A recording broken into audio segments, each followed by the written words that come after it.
Bright sunlight streamed through the stained glass windows and bathed the opulent throne in a glow. The king looked thoughtfully at the two men standing before him.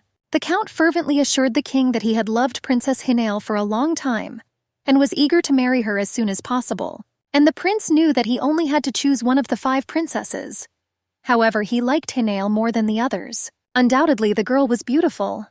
Anyone who saw her even once could not forget such a beautiful image. Nevertheless, the courtiers gossiped to their heart's content about the curious incident that had occurred. Never before had 2 men simultaneously laid claim to the princess's hand. It was known to all that the fair-haired count had long been in love with the beautiful Hinael. He was widely famous for his romanticism.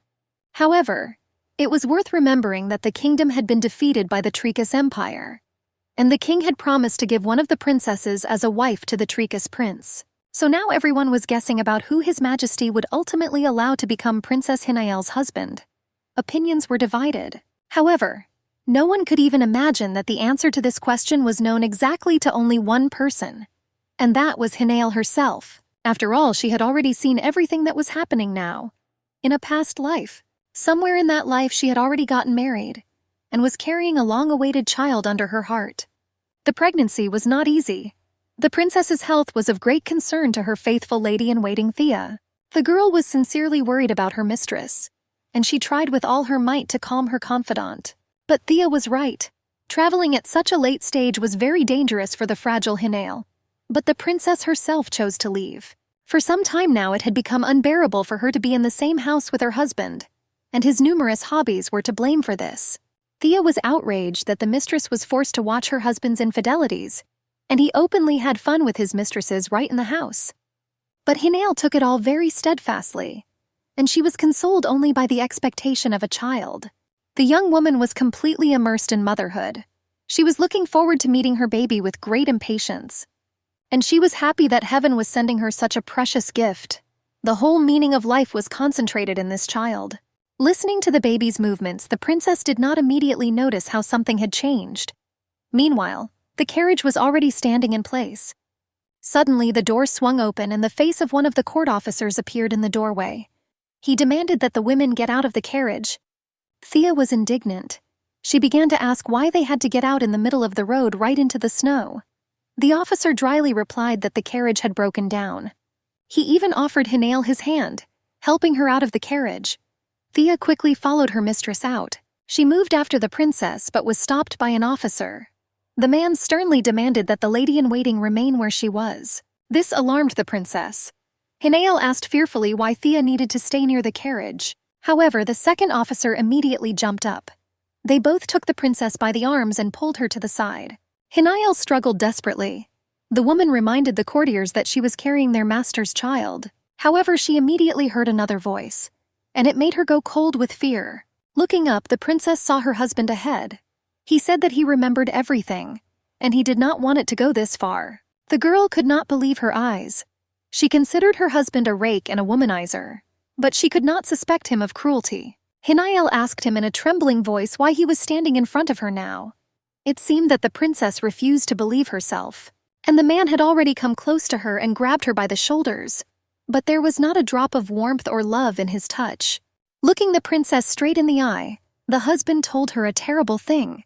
His mistress Isabel wanted to become his official wife. So he says, the man had no choice.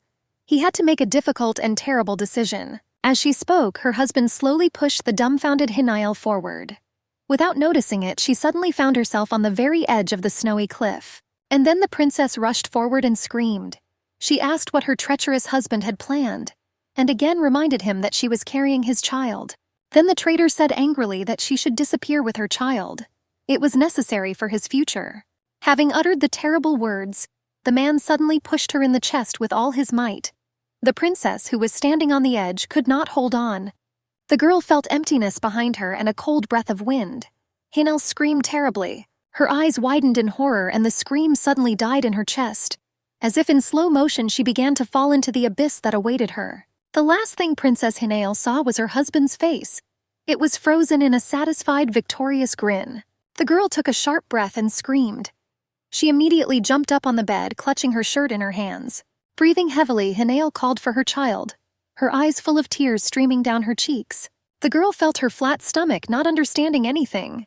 And then she heard someone ask what kind of nightmare she had. The princess looked up to see Thea holding a tray with a cup and a coffee pot. She was cheerfully announcing that Tricas's delegation would soon arrive. The girl added that the palace was extremely excited about the upcoming reception of guests. That is why the princess probably had a nightmare. Hinael asked, puzzled, why Prince Bayanta had decided to visit the king again. This surprised Thea. She had thought that this was the prince's first visit. The maid of honor reminded the princess that His Majesty, as a gesture of repentance, had promised the prince one of his daughters as a wife, and he had arrived for the bride. Hinael was puzzled. All this had happened to her once before, but it was 2 years ago. The princess realized with amazement that she seemed to have returned to the past, and just at the moment when her fate was being decided. At that very moment, a solemn procession was entering the castle gates. At its head, riding a black horse, was a tall man in a black cloak. The courtiers watching the procession whispered with interest. Everyone was interested in seeing the prince of the Tricas Empire, Roots Bayanta. Many knew that he was called the Demon of War, who went mad at the sight of blood, and now the courtiers froze under the prince's fierce gaze. Everyone in the kingdom considered him to be the one to blame for the loss of the war and the subsequent debt to the empire. Now the prince had the right to choose any of the 5 Salar princesses as his wife. She was already considered the emperor's wife, although the prince was not the first heir.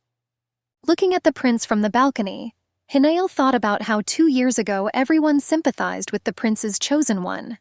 After all, they thought that he would never gain power. But now she knew that the first crown prince would soon die of illness, and in the struggle for the throne it would be Roots Bayanta who would win. The gloomy, unsociable prince will bypass all rivals and become the emperor of Tricas. He will ascend the throne, and his empress will be at his side, the princess he will choose today, and a terrible fate awaits her, and an inglorious end in the snowy abyss. After all, her husband will be the cheerful and friendly Count Cheddar, and it is he who will later treacherously throw her off the cliff. Remembering this, Hinael clenched her fists, choking with impotent anger at the man who had trampled on her love. The treacherous traitor swore his love to the princess, but he betrayed his wife immediately as soon as she became pregnant. Hinael remembered her feelings, all the pain that her husband had caused her by exchanging her for another, and yet the girl then resigned herself to losing her husband's love, and she only wanted to protect her unborn child. Taking a deep breath, the princess turned decisively. She asked Thea to prepare all the dresses and jewelry. Seeing the maid of honor's surprise, Hinael explained that she wanted to prepare herself properly to meet the guests. After all, she was also one of the 5 princesses. Thea only asked what had happened to the plans for marriage with Count Cheddar. After all, nothing had indicated that the prince would choose Hinael.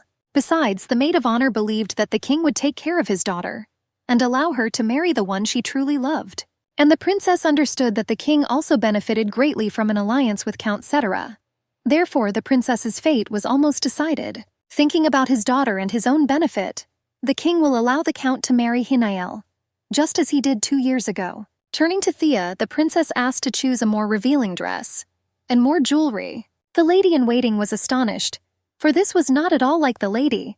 But now Hinael knew that she would not believe in the count's love. She didn't care at all whether she would be loved and happy in marriage. The girl cared only about the safety of her future child. In this second life, she was going to change her destiny with her own hands and make her child the crown prince of the Tricas Empire. And then Hinael suddenly remembered how she had recently come to visit her mother. There had just been a reception in honor of her birthday. The girl volunteered to cut the cake, but suddenly she was deep in thought. She didn't even hear her mother calling her right away. She had to repeat her daughter's name several times, and only then did Hinael raise her eyes to the woman. The girl felt awkward, but her mother only scolded her with a smile for being in the clouds. The daughter looked at the still young and beautiful woman and thought about her fate.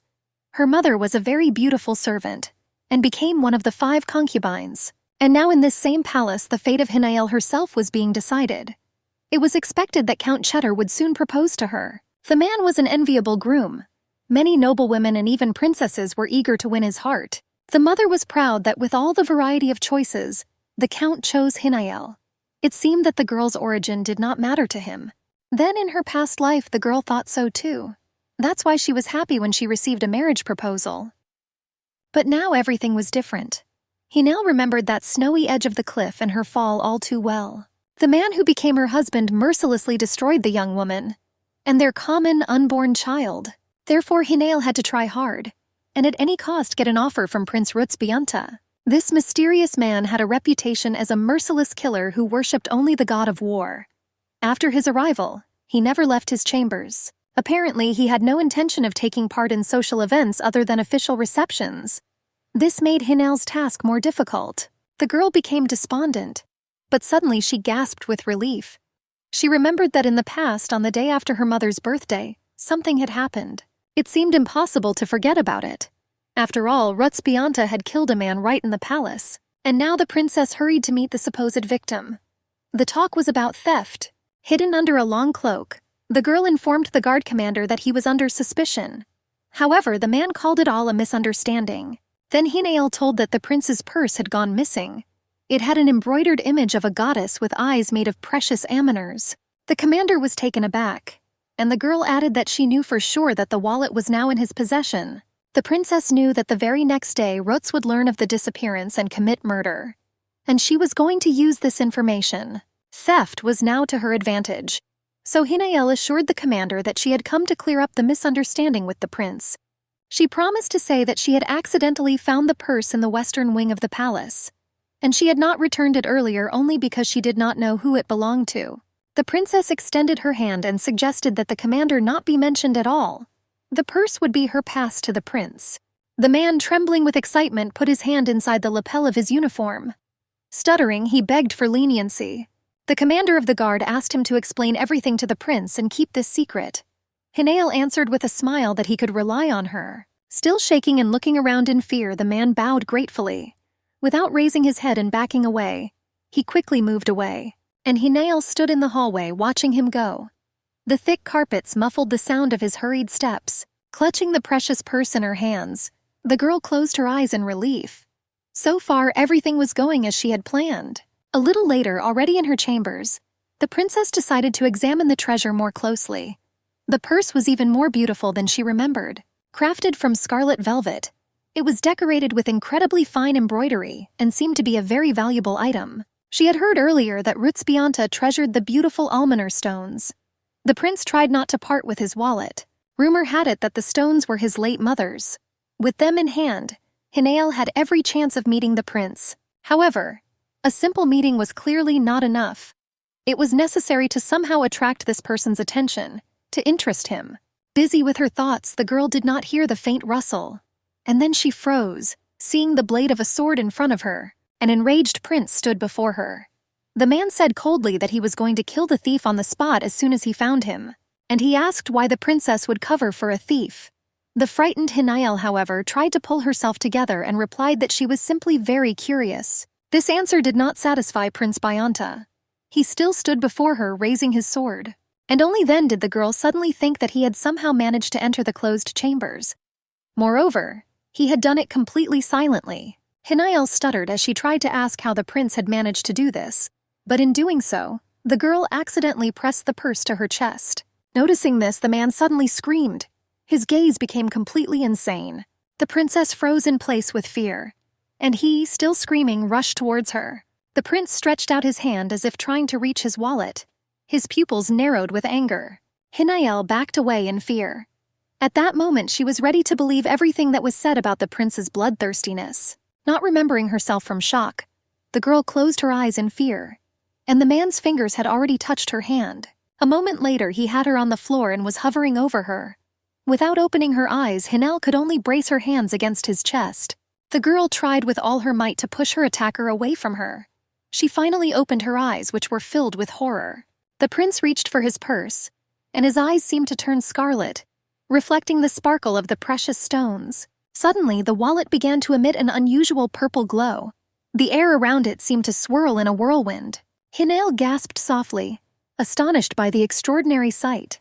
A bright light seemed to be shining from the purse that the prince now clutched carefully. The purple glow was frightening but beautiful. However, the prince immediately hugged the purse tightly to himself and sighed with relief. He turned away and lowered his sword, and thought to himself that he had managed to return the talisman before he killed someone. The man knew that things could get very dangerous, And Hinael, looking at him, realized that she hadn't even noticed when he took the thing. And then the girl suddenly went cold with fear. It occurred to her that she could be accused of theft, so the princess fell to her knees in front of the man. She explained that she had not tried to steal the purse and had no intention of hiding it. Hinael swore that she would come in the morning and personally return the jewel. Then the prince sternly asked why she wanted to cover for the thief. To this, the girl replied that she did not want unnecessary bloodshed. After all, it could cause a new conflict between the kingdoms. For some reason, this amused the prince a little. He even remarked that such patriotism was very touching, and he added that caring for the country is very commendable.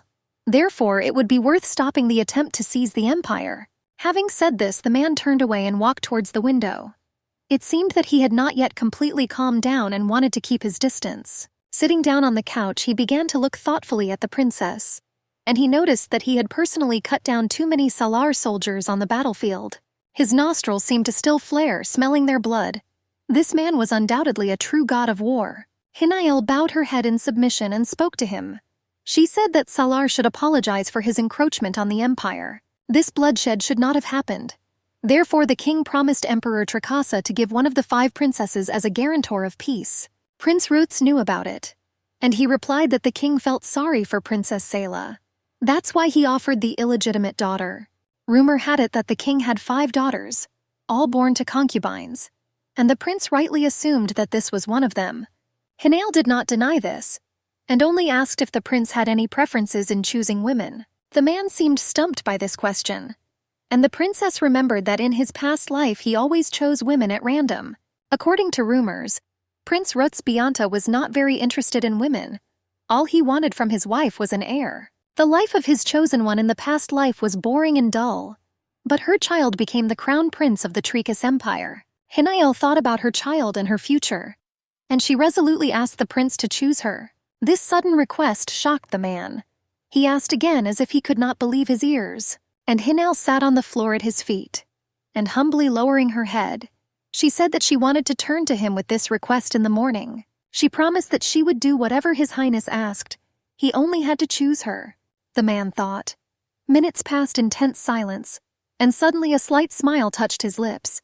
The prince said that at first he was irritated by the idea of marrying him to the illegitimate daughter of the king of a defeated country. But suddenly the proposal aroused interest. It was a rather unusual form of compensation for the war that had been started. Having said this, the man reached for the matches. Without hurrying, the prince lit the candles in a large candlestick. The fire began to crackle cheerfully, dispelling the darkness. Blinded by the bright glow of the candles, Hinael raised her hand. She covered her face as if to protect herself from the prince's scrutinizing gaze, and he only raised the candlestick higher. He carefully examined the girl who was sitting submissively at his feet. Finally, the man spoke. Slowly and quietly, he said that he had never received a marriage proposal from a woman before, and he couldn't even imagine that this would happen, especially if this woman would be kneeling in front of him in her underwear. Only then did Hinael draw attention to herself, and to her shame she noticed that she was indeed wearing only a thin, translucent nightgown. The prince noticed her fear, but he only said indifferently that there was nothing to hide, especially since Hinael wanted to become his wife. After a moment's silence, he quietly asked if she should try to interest and attract him.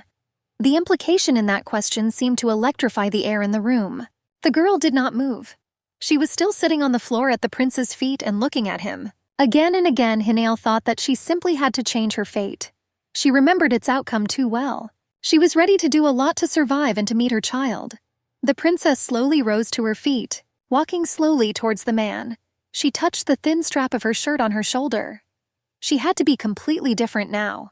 Apparently, the prince loved unpredictability and unexpected turns of fate. And now his eyes widened in surprise. A moment later, a shirt made of the finest cambric fell like a weightless cloud to the girl's feet. She stepped over it easily. Now the bastard princess of Salara Hinael stood before Prince Trikas completely naked, only the candlelight playing on her skin. Rutz lowered the candlestick in surprise. It seemed that the man was speechless from what he saw, and the girl quietly asked if what he saw touched his soul even a little. But there was no answer. There was silence in the room. The prince was still sitting motionless on the couch, and Hinael was standing in front of him. But suddenly the man smiled slightly and covered his eyes with his hand. It seemed he was trying to hold back either a laugh or a groan. However, he quickly pulled himself together and reached for the tie of his cloak. And he only said that the princess had an undeniable gift for intrigue. Prince Rutz tore the fluffy fur cloak from his shoulders and stood up to meet Hinael. She looked at him with distrust. The prince's black eyes seemed to burn right through her. The girl could no longer bear it and lowered her eyes. Suddenly she felt a warm, silky touch on her shoulders. Looking up, Hinael saw that the prince had thrown a cloak over her. He then went on to say that it was quite fascinating. However, his mission was not to look at women's bodies. After demanding that the girl cover herself, he asked a question. The man was interested in the reason why the princess had gone so far, and he added that he had kept her alive out of pure curiosity. So now he would like to know the answer. Hinael stood up. She said quietly that there was a man who wanted to marry her, and it was very likely that her father would agree to this proposal. Straightening up proudly, the girl resolutely said that she did not want this at all. At that moment, it was clear that the blood of the king really did flow in her. However, the prince did not quite understand her. He only asked if he could simply reject the offer. Unfortunately, it was not that simple, and Hinael replied that she had only one way out, if the Prince of Tricas chose her as his wife first. The man thought, looking at her carefully, and he noticed that the princess clearly had animosity towards the potential groom. Standing up and approaching her, he thoughtfully said that the game was still quite risky. The girl was silent, waiting for him to continue, and Rutz explained that she was trying to escape from the tiger, but she could fall into the clutches of the dragon. Hinael's heart pounded. Looking into her eyes, the prince said that he knew about the rumors that were going around about him. He raised his hand and touched his finger to the girl's lips. At the same time, the man said that, in the opinion of the crowd, he was born more ferocious than a beast, and he had the reputation of being a madman. After all, in a fit of rage, he did not recognize anyone, even the closest people. They said about him that the prince was a cruel killer, and blood brought him more pleasure than a woman's embrace. His hand was on Hinael's throat now. The prince could break her neck with one movement, but none of that mattered to her. Looking him straight in the eye with boldness, the girl asked him to promise her just one thing. The man raised his eyebrows in surprise. It seemed that for the first time he saw defiance and lack of fear in front of him. At that moment, the formidable Prince Tricasa looked discouraged. Hinael was shaking with excitement. Trying to control herself, she tightly grabbed one arm with the other. The prince waited patiently, and the girl said that she would definitely give birth to his child. After all, a wife's duty is to produce an heir to the family line. But at the same time, Prince Tricasa did not have to love his wife. Hinael asked for only one thing, that this child be under the protection of the prince, and she promised that she would never ask for anything else. Shocked, Rutz was silent, and then Thea's voice was heard. She said from behind the door that the window in the princess's bedroom was open. The lady-in-waiting was worried that the lady might freeze and catch a cold during the night, so she asked permission to come in and close it. Startled, Hinael quickly replied that Thea need not worry, and she promised to close the window herself. Then the prince suddenly blew out the candles in the candlestick and quietly told the girl to come to the Western Palace the next day at noon. He approached Hinael for a moment and hugged her lightly. Surprisingly, the girl did not feel threatened or afraid at all. And the man looked at her and quietly added that he would give an answer the next time they met. His gaze was surprisingly warm. Before the princess had time to come to her senses, he had already stepped out onto the balcony. A moment later, the man leaned his hand on the parapet and easily jumped down. At first, Hinael smiled at such boyishness, but then she gasped, remembering that her bedroom was on the second floor. The girl ran out onto the balcony and looked down in fear. There she was surprised to see the unharmed prince standing nearby. Hearing a rustle behind him, he turned slightly and looked at the balcony. The man was so unperturbed, as if he had not jumped from a height. Without showing any emotion, the prince calmly walked away, and Hinael stood on the balcony, still wrapped in his cloak. Of course, she would have liked the man to turn around and look at her again, but that was only the beginning. The next morning was beautiful. Fluffy clouds floated across the sky, and the sun's rays brightly illuminated the Western Palace. Faithful Thea entered the princess's bedroom and saw her already dressed. The lady-in-waiting even asked why Hinael was dressed like that. The girl assumed that the princess was expecting Count Cheddar to arrive, but Hinael replied that this was not the reason. And suddenly Thea noticed thin gloves on the princess's hands. One of them hid a small burn on her right hand, received from the glow of the almoner. However, this was not what was worrying the princess now. She was tormented all night, wondering whether the prince would accept her proposal. He had been too calm the day before. It was impossible to read anything in his bottomless black eyes. Hinael felt like her body hadn't attracted the man's attention in the slightest. Now she was trying to figure out how to salvage the situation. That is why the girl unwittingly chose a very beautiful but rather revealing dress. After all, perhaps a simple shirt looked untidy. And then the princess heard voices behind her. It was the queen and her maids of honor, discussing her outfit in low voices with hostility. Hinael hesitated and greeted the queen, who said with displeasure that the princess was setting an example of indecency for her ladies-in-waiting. Thea and Hinael bowed respectfully, heads down in humility. Their status was incomparable to that of the queen. Meanwhile, the ladies-in-waiting were giggling and talking among themselves, recalling Hinael's mother and condemning her vulgarity. In their opinion, she had raised her daughter poorly. The princess stood there, her eyes modestly downcast, and she heard them say that the daughter had learned from her mother to use her body to achieve a goal. It was painful for Hinael to hear this. After all, her mother had lived her entire life in humiliation and shame after the drunken king made her a concubine. Therefore, the woman hoped that her daughter would marry a man who truly loved her. After all, she could not know that the girl would die at the hands of the count. Suddenly, the painful scene was interrupted. Evan Renub, Prince Rutsbayanta's adjutant, approached the ladies. Bowing respectfully before Hinael, the man introduced himself and said that the prince was expecting her. The adjutant offered to escort the girl to the prince. She hurried away with relief. Hinael did not see how the queen's face twisted in surprise and displeasure, and the ladies-in-waiting behind her only shrugged their shoulders in bewilderment. Meanwhile, Prince Trakasa Rutsbayanta stood on the bank of the pond. He thoughtfully looked at the clear water and the water lily leaves floating in it. Hearing footsteps, the man turned around. Now he stood looking at Evan and the princess approaching. The girl approached and bowed. She greeted the prince, clutching a small box to her chest. Handing it to Ruts, Hinael apologized for the events of the previous day, and handed over the box containing the prince's cloak. Remembering that she hadn't even introduced herself, Hinael tried to say her name, but the prince stopped her. He said her name didn't matter. He added that he had thought about yesterday's proposal. After a pause, the prince added that he also had conditions, and if Hinael accepted them, she would become his wife. It sounded alarming, but there was no turning back, and the girl asked what the prince wanted, and he asked in response whether it was true that her fiancé was Count Phil Chater. After all, that was what everyone thought. Hinael began to deny it, but the prince noticed that everyone thought the count was madly in love, and he asked why the princess didn't like him. Looking at her carefully, he said coldly that she shouldn't aim to be empress. Being the wife of a count would be much safer and calmer. But the girl replied that she did not at all desire a quiet family life. She could not explain anything more to the prince. After all, she couldn't even try to hint that in her past life she was killed while she was the count's pregnant wife. No one would believe it. Therefore, Hinael only assured Prince Ruts that she wanted to serve him as his wife, and she would be a good and faithful wife. The man replied that marriage would only bring her the title of princess, and nothing more.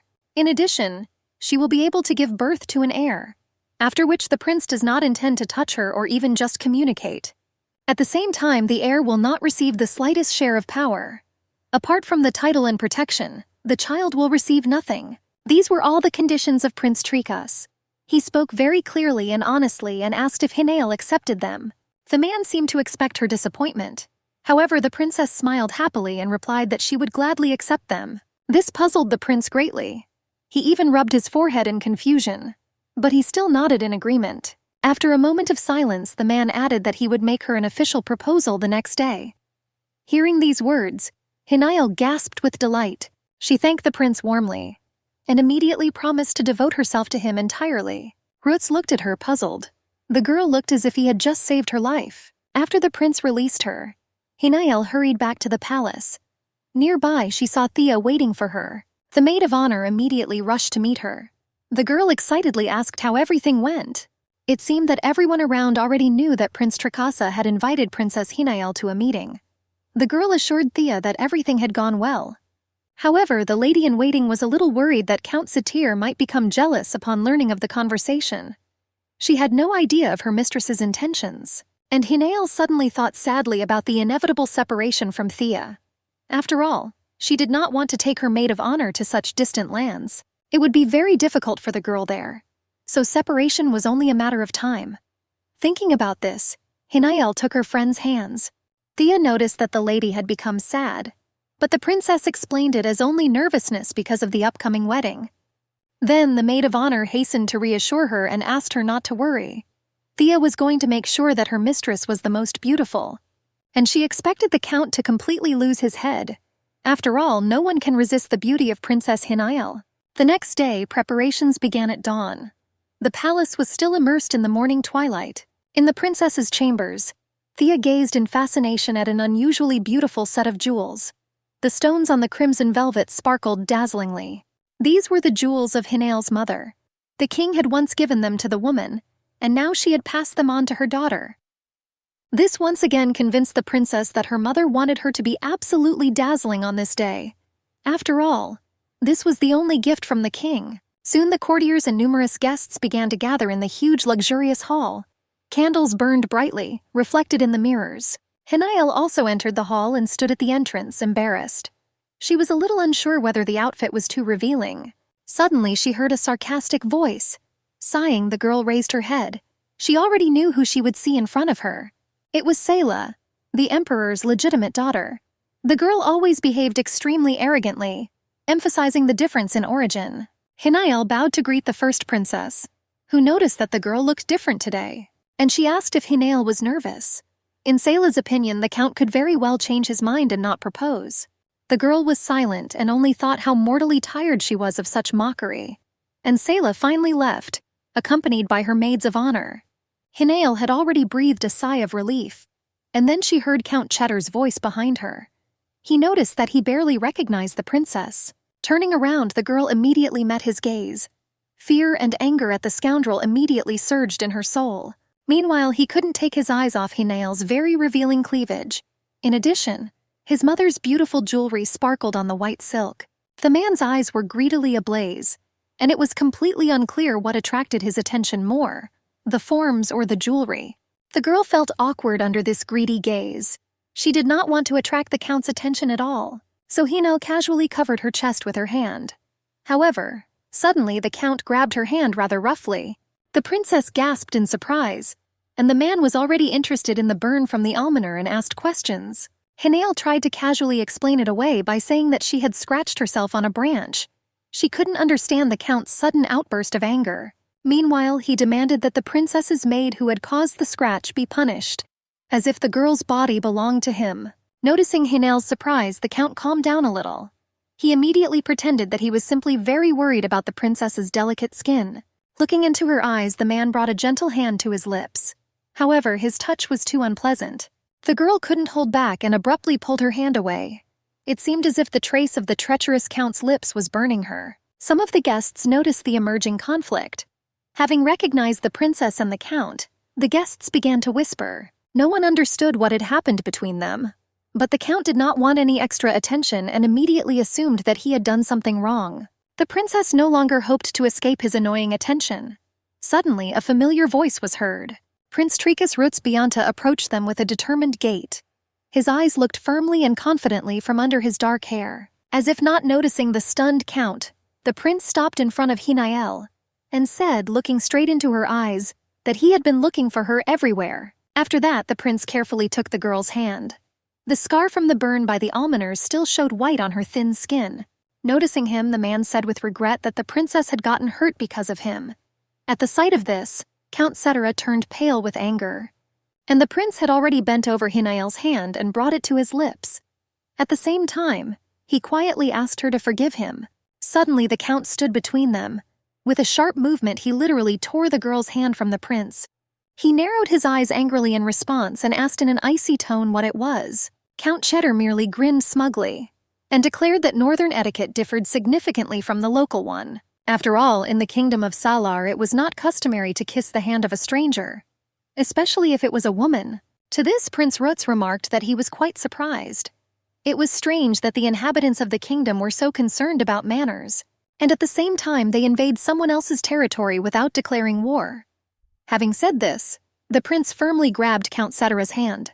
and he angrily noted that such an insignificant aristocrat was behaving very strangely. After all, he was preventing the prince from greeting the princess of his empire. This action could well be regarded as an unwillingness to make peace with Tricas. While saying all this, the prince continued to squeeze the count's hand. Meanwhile, the herald loudly announced the arrival of the king and queen of Salar. The guests and courtiers visibly perked up. The royal couple ascended the throne, and only then did the king notice Prince Rutsbiantha and Count Cetera standing nearby. At first he just raised his eyebrows in surprise, but suddenly he became worried, noticing the strong tension between the men. Indeed, it was impossible not to notice that each of them was very angry.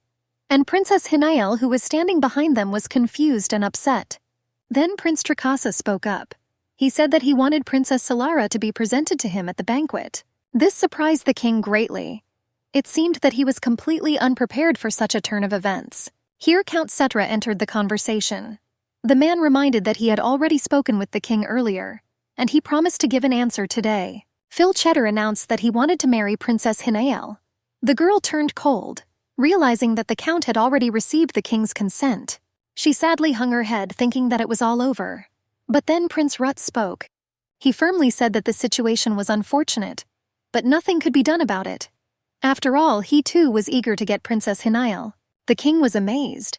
He could not believe that two noble men wanted to marry his illegitimate daughter. Count Cetera hastened to assure the king that he had loved the princess for a long time, and sincerely asked for permission to marry. And Prince Tricasa, in turn, also declared that he could choose any of the 5 princesses, and he liked this one the most. Silence reigned in the hall. It seemed that each of the visitors was impatiently awaiting the king's decision, and he was completely confused. After all, it was impossible to offend the heir of the victorious empire. But it was also impossible to break the promise given to Count Phil Cheddar. After thinking, the king asked Prince Bianta about the reason for such a hasty decision, and suggested that he make a choice after meeting with all his daughters. At the same time, the king was thinking feverishly. He could not understand such a choice given Hinael's lowly origins. And then the prince said that he had missed something. The girl looked at him in fear. She thought that the man had suddenly changed his mind. But Prince Rutsbiantha said loudly that he wanted an apology from Count Phil Cetera. Hinael waited tensely. The king asked again in surprise.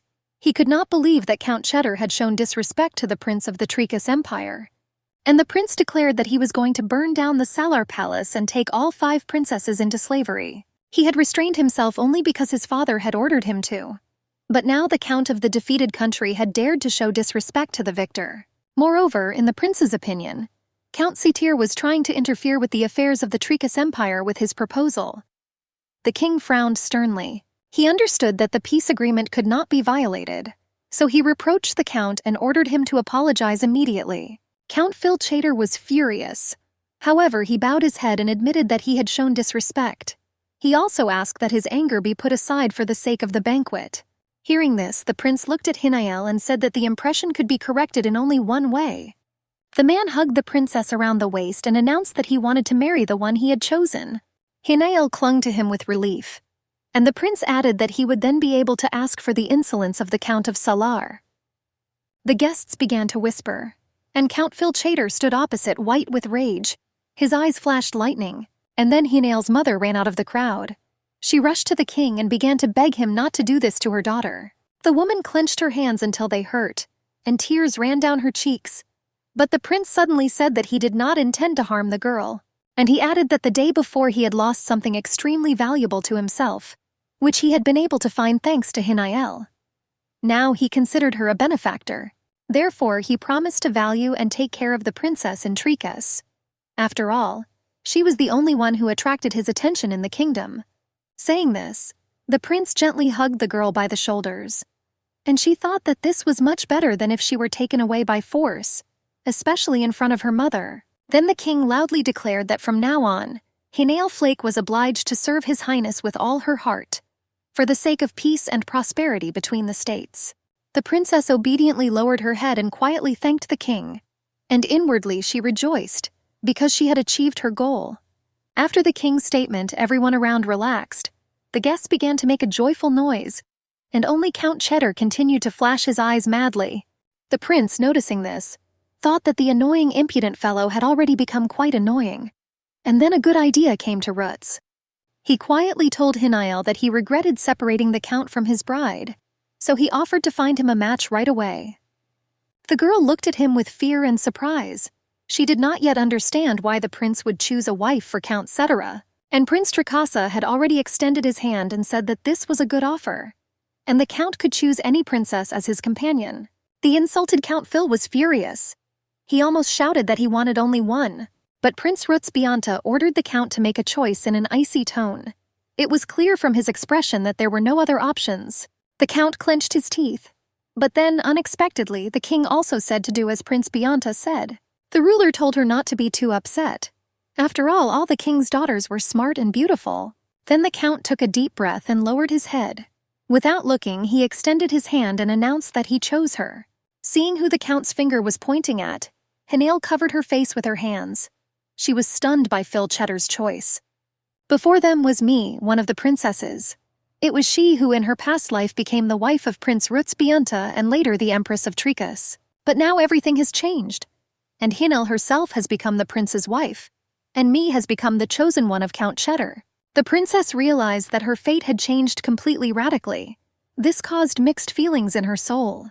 Rutz meanwhile looked at her attentively, and putting his arm around her shoulders said that his bride was stunned by the unexpected proposal. The man realized that Hinael needed time, so he took her out into a small garden, filled with bright sunshine and fragrant flowers. There he said that he had done everything as Hinael had asked, and he wanted to know what was wrong because she was clearly upset. However, the girl hastened to assure the prince that everything was fine. It was indeed a very tense and exciting moment.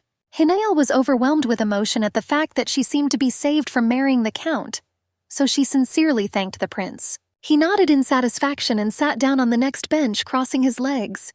Hinael thought for a moment, and when she turned her head, she was surprised. The prince lay down on the bench, putting his hands behind his head, and said that he was getting sleepy. Having complained about the stuffiness, he intended to take a nap. The girl was surprised. After all, despite the sun, the breeze was cool, so it was strange to her that the prince felt hot in such weather. But there was no reason not to believe him. After all, almost immediately the girl remembered that in Tricas it is winter almost all year round. So for her, perhaps, this was the last warm summer. Looking around, she noticed a couple nearby.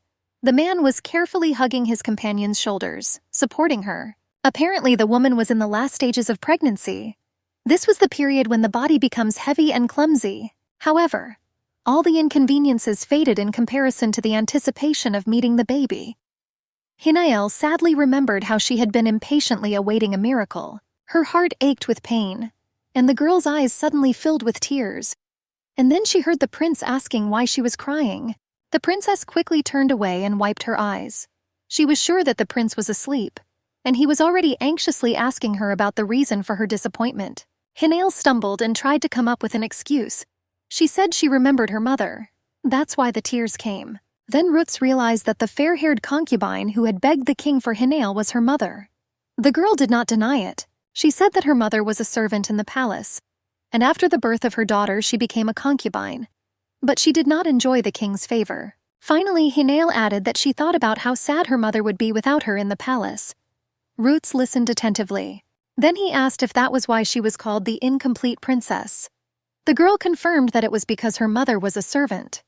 She didn't think that the prince had time to hear this nickname during the reception, and Rutz had already shaken his head in displeasure, and he noticed that he didn't like all this. Hinael immediately thought that he had already regretted his consent.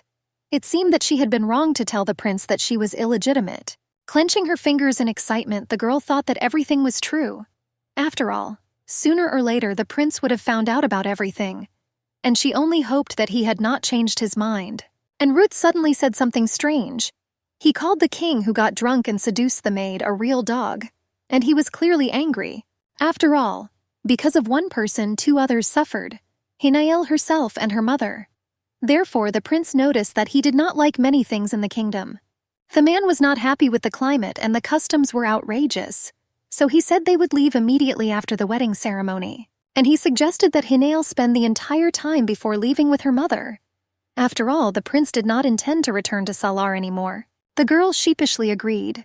Then Rutz gave her his hand and suggested that they go inside to escape the stuffiness. But Hinael froze in bewilderment. and he in turn was also surprised. And he asked if it was customary in Salar to shake hands with women. Having come to her senses, the girl thanked him and stood up. And the prince asked her not to cry in public. Otherwise, they might think that Hinael was being taken away by force. And he added that it wasn't in vain that he tried to pretend that he was crazy about her. The girl didn't understand and even asked again. And Rutz asked if she really believed what was said at the reception.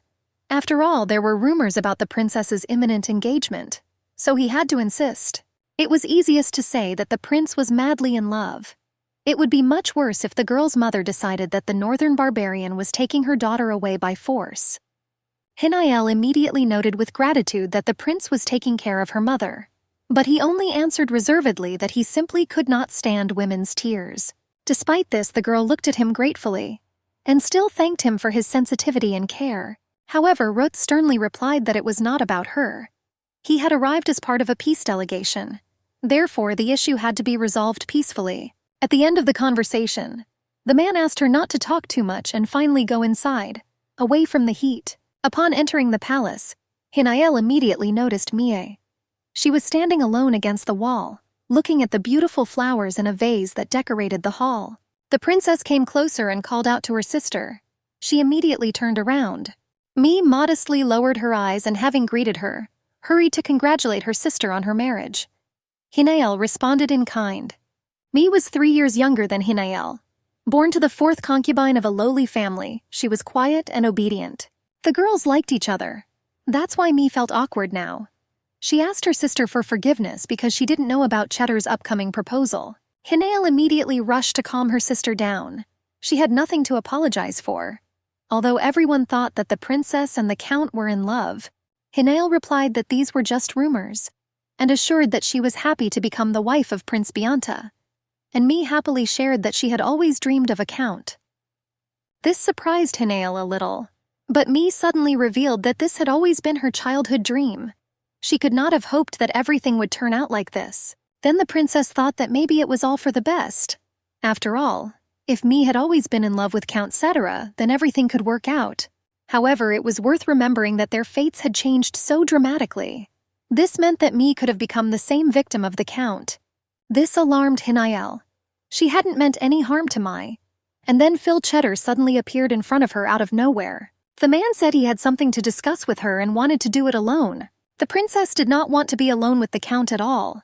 However, she decided that he no longer posed a danger. Having gone into one of the galleries, Hinael hurried to congratulate the count on his engagement and asked him to take care of Mie. However, the count immediately and decisively replied that he did not want to listen to congratulations, and he was ready to accept them only after he returned Hinael. The princess thought she had misheard.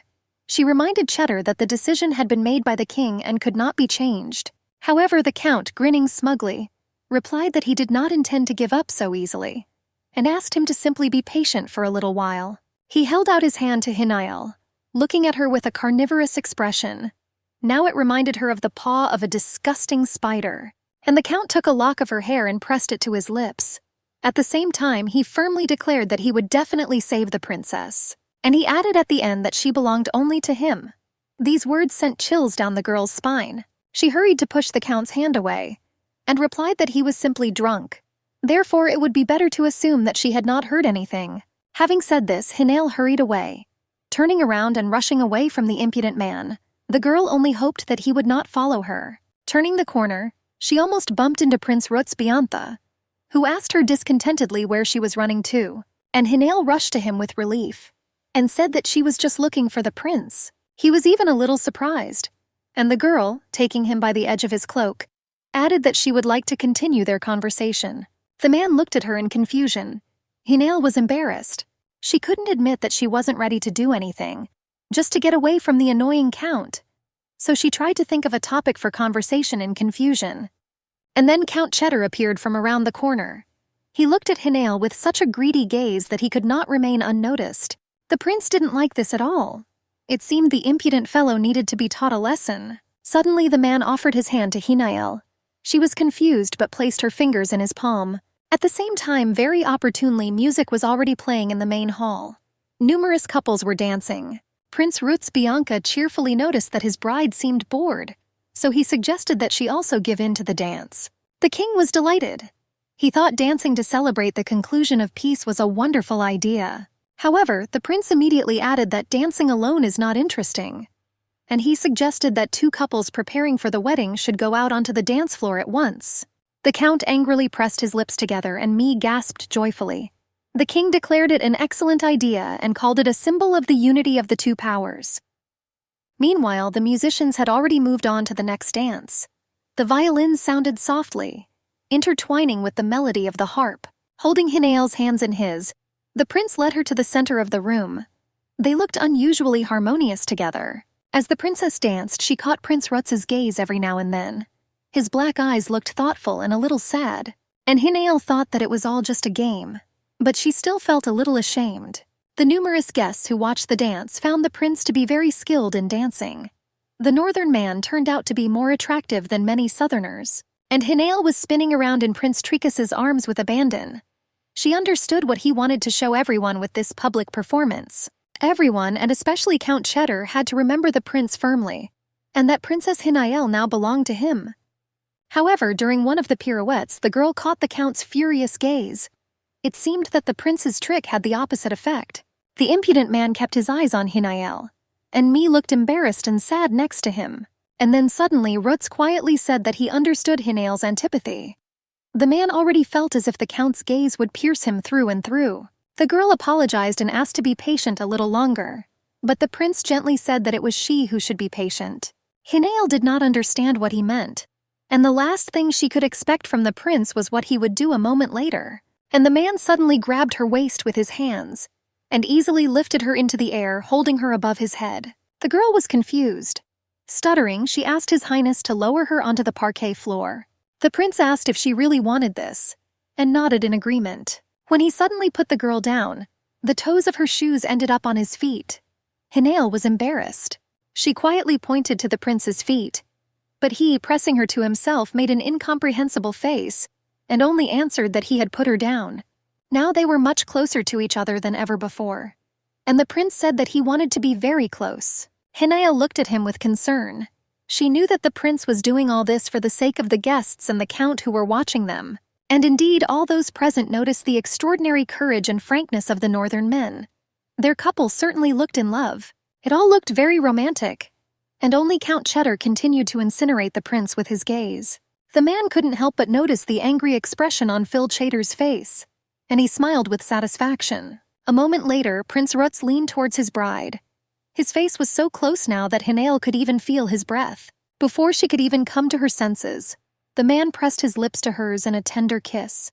Her heart began to pound loudly, as if jumping out of her chest. The girl's eyes widened in amazement. This was unlike anything that had ever happened to her before. She tried to make herself think that this was just an attempt to make Count Cetera surrender, and it was only being done at her request. If this was so, then undoubtedly it was a success. After all, the attention of every person in this room was riveted precisely on them. The ladies whispered and even spoke openly about the frankness and courage of the northerners.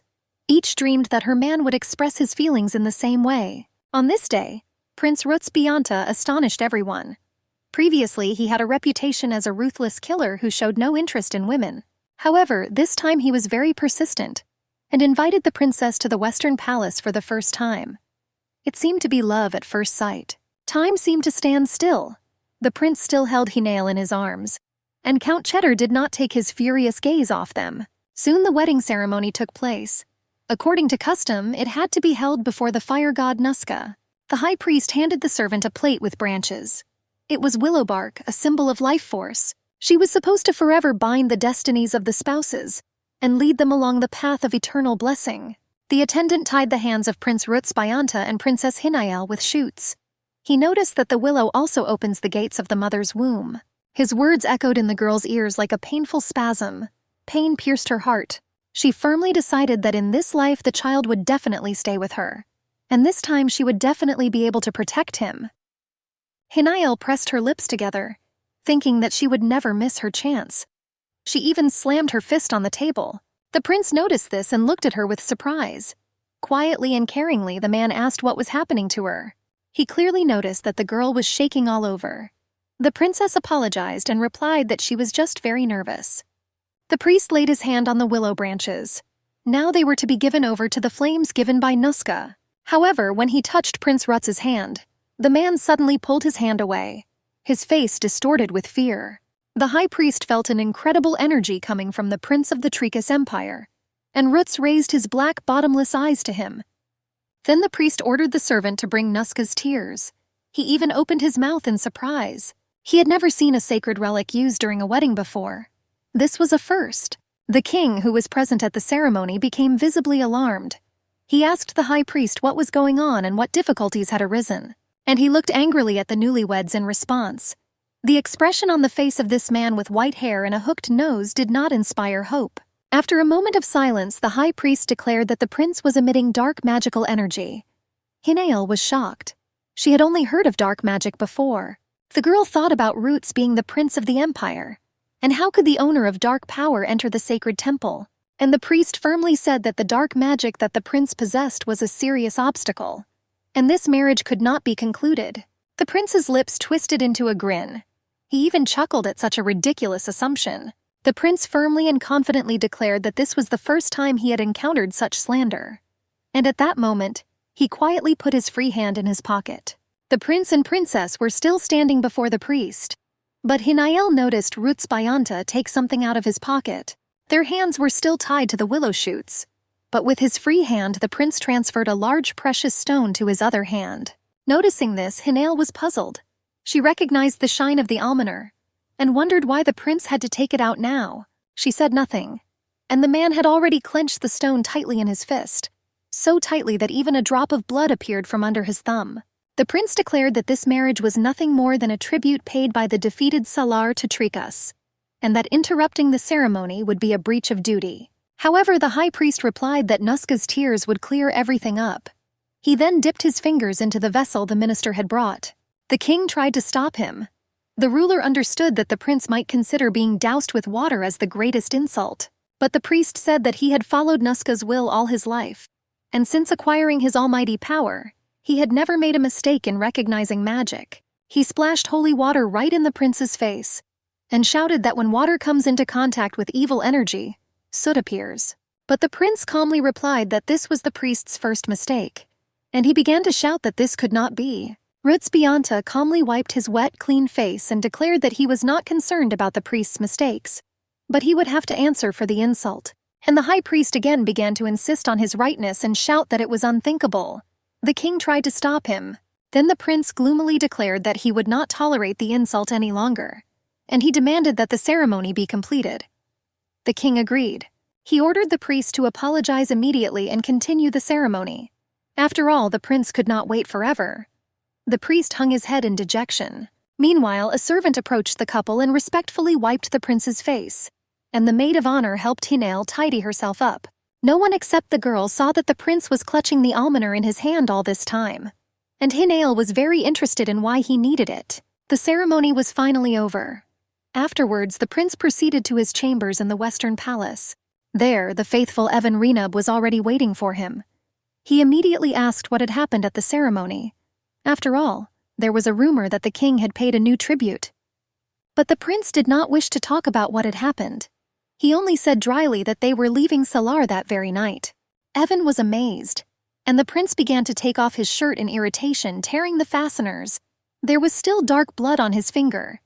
He spoke angrily of the damned old man. Evan thought the prince meant the king, but he was talking about the high priest. Throwing off his shirt, the prince sat down on the couch and tiredly covered his face with his hand, and only then did Evan notice his bloody hand. To his question, Rutz replied that a wounded hand was better than soot on the face. The adjutant's eyes widened in bewilderment, and the prince explained that those who serve God for many years feel the dark energy well. And it seemed that the high priest understood everything. Hearing this, Evan even screamed in horror. It seemed that he understood the master at half a word and took the threat very seriously. The adjutant immediately connected the incident with the almoner, and asked why the prince was carrying it with him. Then Roots wearily replied that he had to scratch his finger on a stone. It immediately absorbed the dark energy. Only thanks to this the prince was not discovered. To this, Evan noted with alarm that the secrets of the imperial court must remain undisclosed. This was clear to the prince as well. That was why he wanted to leave immediately. And although Evan insisted on meeting the king before leaving, it was worth thinking of a way to avoid that. The adjutant would have certainly managed this. But it remained to be decided what to do with the princess, Rutz's future wife. That was another problem, and Prince Trikasa was in no condition to deal with it right now. His arms hung limply at his sides and his head sank onto his chest. The man was completely exhausted and vulnerable. That same day after the ceremony, Hinael was finally able to meet her mother alone. She learned of her imminent departure. The woman worriedly assumed that what had happened at the ceremony had deeply affected the prince. That was why he had announced that he would leave Salar the following day. It was not surprising after the insult to the high priest. So the last day came when Hinael could be with her mother. The woman took her daughter's hands and squeezed her fingers gently. They both wished they could spend more time together before parting. The woman asked again if the princess was sure of her decision. After all, Trikis had a reputation for being a harsh and unfriendly land. But Hinael hastened to reassure her mother. She reminded her how the prince would take care of her. The woman was grateful to him for this. But still, something was bothering the mother's heart. The mother placed her hand on the small box. She said that she had thought about it for a long time and was not sure whether she should give it to Hinael. However, she decided to do it anyway. After all, it could bring the girl more benefit than it did to her mother. Once upon a time, this box was brought to the woman by her brother. It could help her regain the king's favor. But the woman lacked the determination. Hinael remembered. In her past life, before her wedding with Count Cheddar, her mother had also given her this box. It contained a tiny, elegant bottle containing a magic potion. It was for the most extreme cases to bring back the cooled feelings. Then, in the past, a few months after the wedding, the Count began to distance himself from his young wife, and Hinael resorted to the help of a potion. Thanks to him, the princess managed to get pregnant. However, this did not solve the problem. After all, a little later, when the child had already begun to grow and kick inside, Hinael could no longer share a bed with the Count, and he took up his old ways.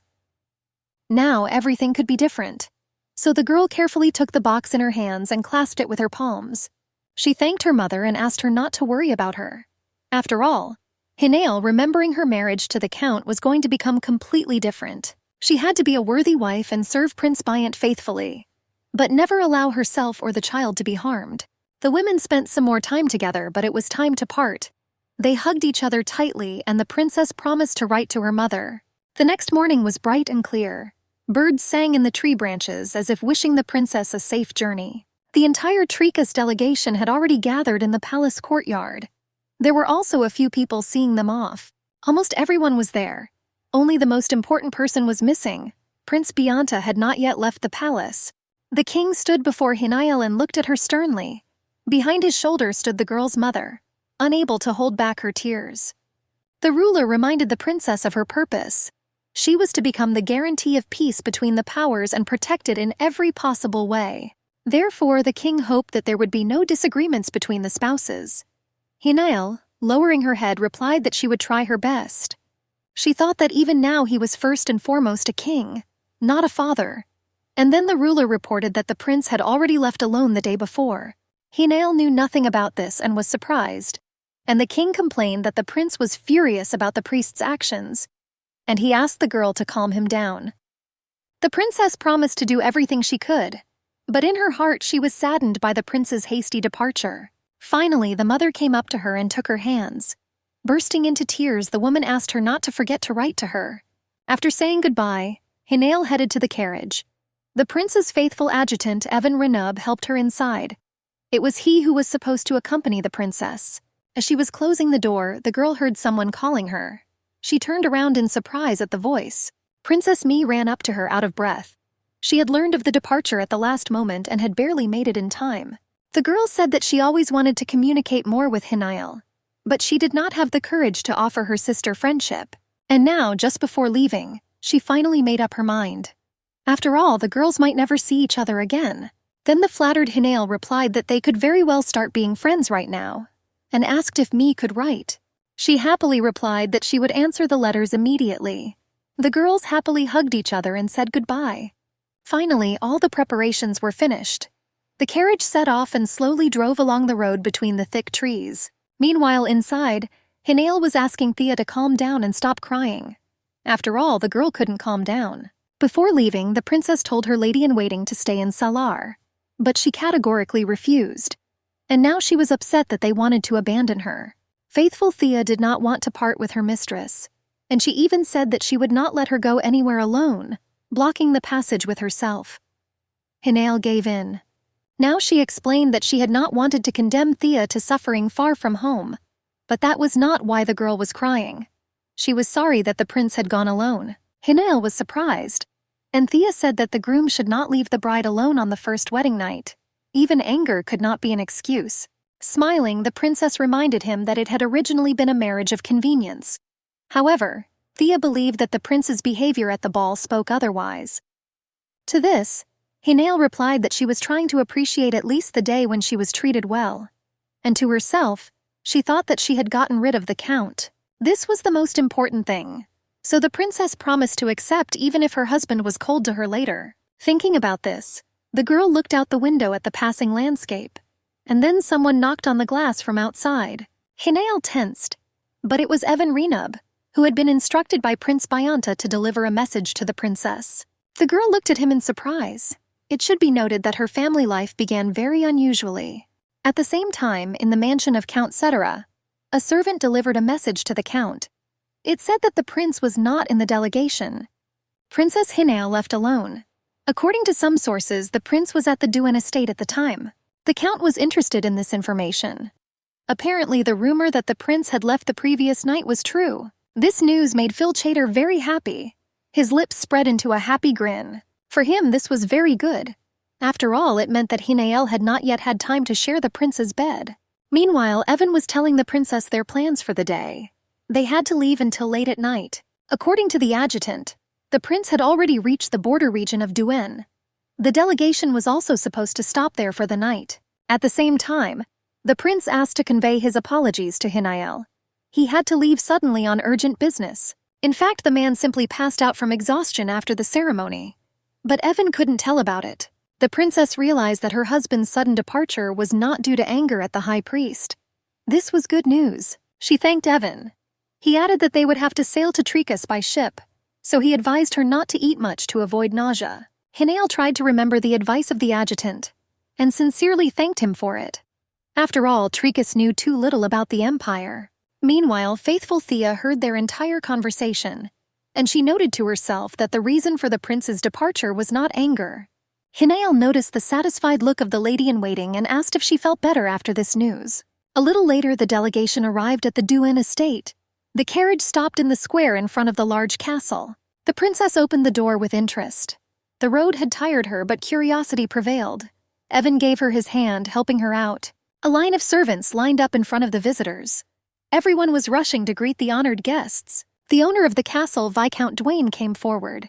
He greeted the princess with a bow, and she was only interested in whether the prince was here. The girl thanked him for the warm welcome, and immediately asked where Prince Tricasa was. She couldn't wait to see him. However, the Viscount intended to introduce numerous servants to the arrivals. The host tried to show maximum courtesy and hospitality. However, Evan gently stopped him, reminding him that everyone was tired. Then the Viscount offered to show the guests inside and arrange for dinner. On their way to the castle, Hinael asked Evan again if the prince would join them for dinner. The girl hoped that urgent matters had already been completed. However, Evan remained silent. After thinking for a while, he finally made up his mind and said that he wanted to talk in private. Inside, in the far hallway by candlelight, he delivered the bad news. According to the man, the prince had been poisoned. Hinael was horrified, suspecting someone from Salar. But Evan replied that it could be ill-wishers from Tricas. Fortunately, the poison was quickly neutralized, so the prince was no longer in danger. But for now, he could not keep the princess company. Evan also added that they didn't report it so as not to complicate relations with Salar.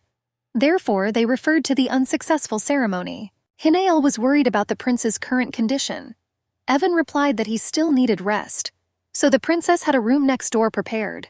The most important thing Evan asked the princess was to keep everything a secret from everyone, and nothing could make her reveal the secret. Now Hinael could think of nothing but the prince's condition. She only hoped that he was too strong to give up. In the evening, while combing her mistress's hair, Thea asked if the princess had seen her husband. After all, he hadn't even come down for dinner. Hinael thought that even from Thea she would have to hide everything. so she replied that the man was too busy and had dinner in his chambers. Thea was puzzled. She did not understand why the spouses were eating separately. But the princess replied that there was no point in disturbing the prince since he was so busy. Then the maid of honor realized that the couple would sleep separately that day. This was strange and contrary to tradition, and Thea promised that she would sleep outside, in front of Hinael's doors. After all, the prince could still come at night. She was so determined that the princess even laughed, and she replied that the prince would not even dare to pass by a lady-in-waiting with such a face. No matter how close they were, Hinael promised not to tell anyone about the poisoning. However, with the determined Thea around, everything was not so scary. The girl went to bed hoping for brighter days. She believed that in this life she and Thea would be happy in the north. Without noticing it, Hinael fell asleep. But after a while she woke up from the cold. Sitting up in bed, the girl tried to figure out what time it was. Rubbing her eyes, she quietly called Thea. And suddenly someone pulled a cloth over her mouth with force. Strong hands grabbed her and lifted her into the air. An unknown masked man carried her on his shoulder, threatening to cut the girl's throat if she screamed. Hinael turned her head but could not see the kidnapper. She only knew that he had deftly bypassed the guards and quickly left the castle. The man walked quickly and confidently. This meant he knew the area well. But the girl did not yet understand why she had been kidnapped and where she was being taken. She had no intention of resisting. But she suddenly realized that if the kidnapper went deeper into the forest, she might not be found. Hinael decided she had to give some kind of sign, leave a clue. With her bound hands, the girl yanked at her hair, tearing off the ribbon. Meanwhile, the prince in his chambers was just beginning to come to his senses. His eyes could look at the world soberly, and his consciousness became clearer. He stood up and sat up on the large bed. Evan, who was sitting in a chair next to him, was pleased to see that the gentleman had finally woken up. Groaning, the prince reached for the glass of water that Evan handed him. The adjutant said that they were in Duin. Then the prince asked how long he had slept. It was already the second day. The day before, the rest of the delegation had arrived on schedule. Then Rutz asked what had happened to the princess. Evan hastened to assure the owner that she was fine. The girl had been delivered safely. The journey had gone well. The prince shook her head as she placed the glass on the table. The presence of a helpless woman was an additional inconvenience. Rutz Bianta understood that now he would have to take care of the one who was not only their war compensation, but also just a woman. Suddenly, cries for help were heard from behind the door. Someone was running down the corridor. A moment later, a girl ran into the room. Evan noted that it was the princess's maid and asked her what had happened. She cried and couldn't even speak. She only repeated the princess's name. Suddenly, the girl fell to her knees, and choking with sobs, she screamed that Hinael was missing. The men froze, shocked by these words, and Thea kept repeating that the princess had disappeared. Meanwhile, the castle was already covered in snow. Evan returned and reported that he had already asked the maids to keep the princess's disappearance a secret. Now it was time to decide whether to send a search party. After all, a delay could be disastrous for everyone. According to Evan, there were 30 knights in the castle guarding the delegation. 10 of them could be taken. However, after thinking about it, the prince shook his head. As he stood up, he said that he would go alone. This shocked Evan, because the prince had just come to his senses. And Rutz replied that if the knights were seen, rumors would spread.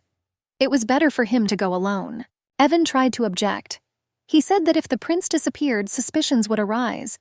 They had to come up with some kind of story. For example, the prince suggested saying that the princess respects customs, and to come up with the idea that during the honeymoon the husband steals his wife. Evan thought the idea was dubious and too romantic. He doubted that people would believe it. And the prince noted with a grin that in Salar he had already behaved very unusually and even stupidly, as befits a lover. So people would definitely believe it. He also ordered Evan to leave with the others, heading west to Thuban. They were to meet at Hawkvik in 3 days. But Evan doubted that the prince would be able to find and free the princess in 3 days. And Rutz firmly replied that it would be so. After all, there were only 2 people who could be suspected. One of them was the mad Count Phil Chater, or Rutz's half-brother, the 3rd prince. After all, the failure of the delegation and the repeated conflict would only benefit him and his proud mother. In any case, delay could be fatal for the princess. She had to be found while the girl was alive. And the prince ordered Evan to convene the members of the organization. The adjutant was ready to start listening to all conversations. Soon the prince was riding his horse through a snowstorm, and he thought that ever since the disappearance of the purse, everything had become strange. Now, as always, all the blame could be placed on him. It had started in childhood. After the death of his mother, the new empress brought her son. The boy was much older than Rutz, which proved that the emperor had begun to cheat on his mother while she was still alive. The emperor officially recognized his eldest son, and so the half-brother took the place of heir to the throne from the prince. But even after this, the elder brother could not calm down. He tried to appropriate everything that belonged to Rutz, and gradually took his place in his father's heart. Since then, Rutz was a burden in the family, and was considered fit only for wars and bloodshed. Only his military skills prevented the emperor from throwing the prince out, but Rutz was determined that he would not allow anything else to be taken from him. Meanwhile, Hinael was sitting on her horse, tied tightly. She was so cold that it seemed she would soon freeze to death. The girl guessed that they were heading north to Trikas. It turned out that the one who had carried out the kidnapping was from the Empire. She remembered that in a previous life, Prince Bayanta had fought with his brothers for the throne, so they could have been behind the kidnapping. Suddenly, Hinael noticed that the kidnapper pulled on the reins. Vaughn shifted his feet a few times and stopped. The tall man ordered her to get down. Only now could the girl see her kidnapper. He was wearing a black cloak and a mask. However, the eyes above her did not seem familiar to Hinael. She still did not understand anything. The kidnapper waited until the princess got off her horse and led her away. The girl began to ask where they were taking her. And suddenly she heard a disgustingly familiar voice. He was saying that he was glad to see Her Highness again. Hinael was dumbfounded. She turned around to see Count Phil Chater approaching her. With a nasty smile, he said that he promised to save her. Surely Hinael would rather see anyone but him. The words about saving sounded like a mockery. After all, at that time the girl was standing barefoot in the snow. Her feet were already red from the cold. Besides, she was still wearing only the thin nightgown in which the princess had gone to bed. After all, the kidnapper had not even covered her with a cloak. The man himself even had gloves on his hands. He was now holding the girl tightly by the shoulders. The princess tried to break free, but to no avail. Her captor held Hinael's hands tightly, and they were bound so tightly that they were red and numb. Here the count took her bound hands and raised them to his lips. Kissing them, he smugly said that the prince had not yet reached Hinael, which meant she belonged to him again. And then everything clicked into place in Hinael's head. It was the same man, the same words, even the same place. They stood on the snowy slope of Mount Newhole. It was the very place where the count had killed her in her previous life. Hinael froze in fear. Tears involuntarily flowed down her cheeks. The girl in horror began to understand why this madman brought her here, and the count asked her not to cry, so that her face would not be damaged by the wind. Calming the girl, he said that he would free her, but Hinael couldn't hold back her sobs. She didn't understand why fate was so cruel to her, forcing her to be with this man again. This snow and this mountain meant only one thing. She would die again. But this time she was not even lucky enough to feel her child move. With her head down, the girl mourned her unfulfilled future, her unborn child and her unfulfilled dreams. Everything was falling apart again. Unexpectedly for herself, Hinael jerked sharply. In surprise, the count tried to hold her hands, but the bandage slipped off. The princess immediately turned around and ran away. She screamed at the top of her voice, calling for help, and she knew that she had to run as far as possible. The count had already come to his senses. He ordered the man in the black cloak to catch the fugitive, but under no circumstances to wound her. He began to run after her, shouting loudly and demanding that she stop. But Hinael flew like an arrow shot from a bow. The girl understood that this was her last chance. It depended only on her whether she could survive, and Hinael was not going to let the nightmare repeat itself. The princess flew forward through the snow, but her strength was still weakening. The pursuer began to catch up with the girl. Now his fingers in a black glove almost reached her hand. Suddenly he pushed her shoulder with all his might. Hinael lost her footing and flew forward into the snow. She fell and the pursuer fell on top of her. The girl screamed and fought back, and he demanded that she shut up. Meanwhile, Count Cheddar ran up to them. The scoundrel looked worried and kept repeating the name Hinael. The girl resisted fiercely, trying to break free from the hands of the captor in the cloak. And Phil Chater shouted for him to stop, because he could hurt her. Finally, the man loosened his grip a little. Now Hinael could at least breathe normally. She sat in the snow and looked at the men with hatred. The count looked at her light dress and began to pull the long silver-embroidered cloak off her shoulders. It seemed that only now did he realize that the girl was frozen. Phil wrapped the cloak around Hinael's shoulders. She lowered her head, exhausted, and the Count began to ask solicitously if everything was all right. The princess did not answer. There was anxiety in the Count's eyes. And then the man in the cloak turned to him. The kidnapper decided to remind about the money that he was promised.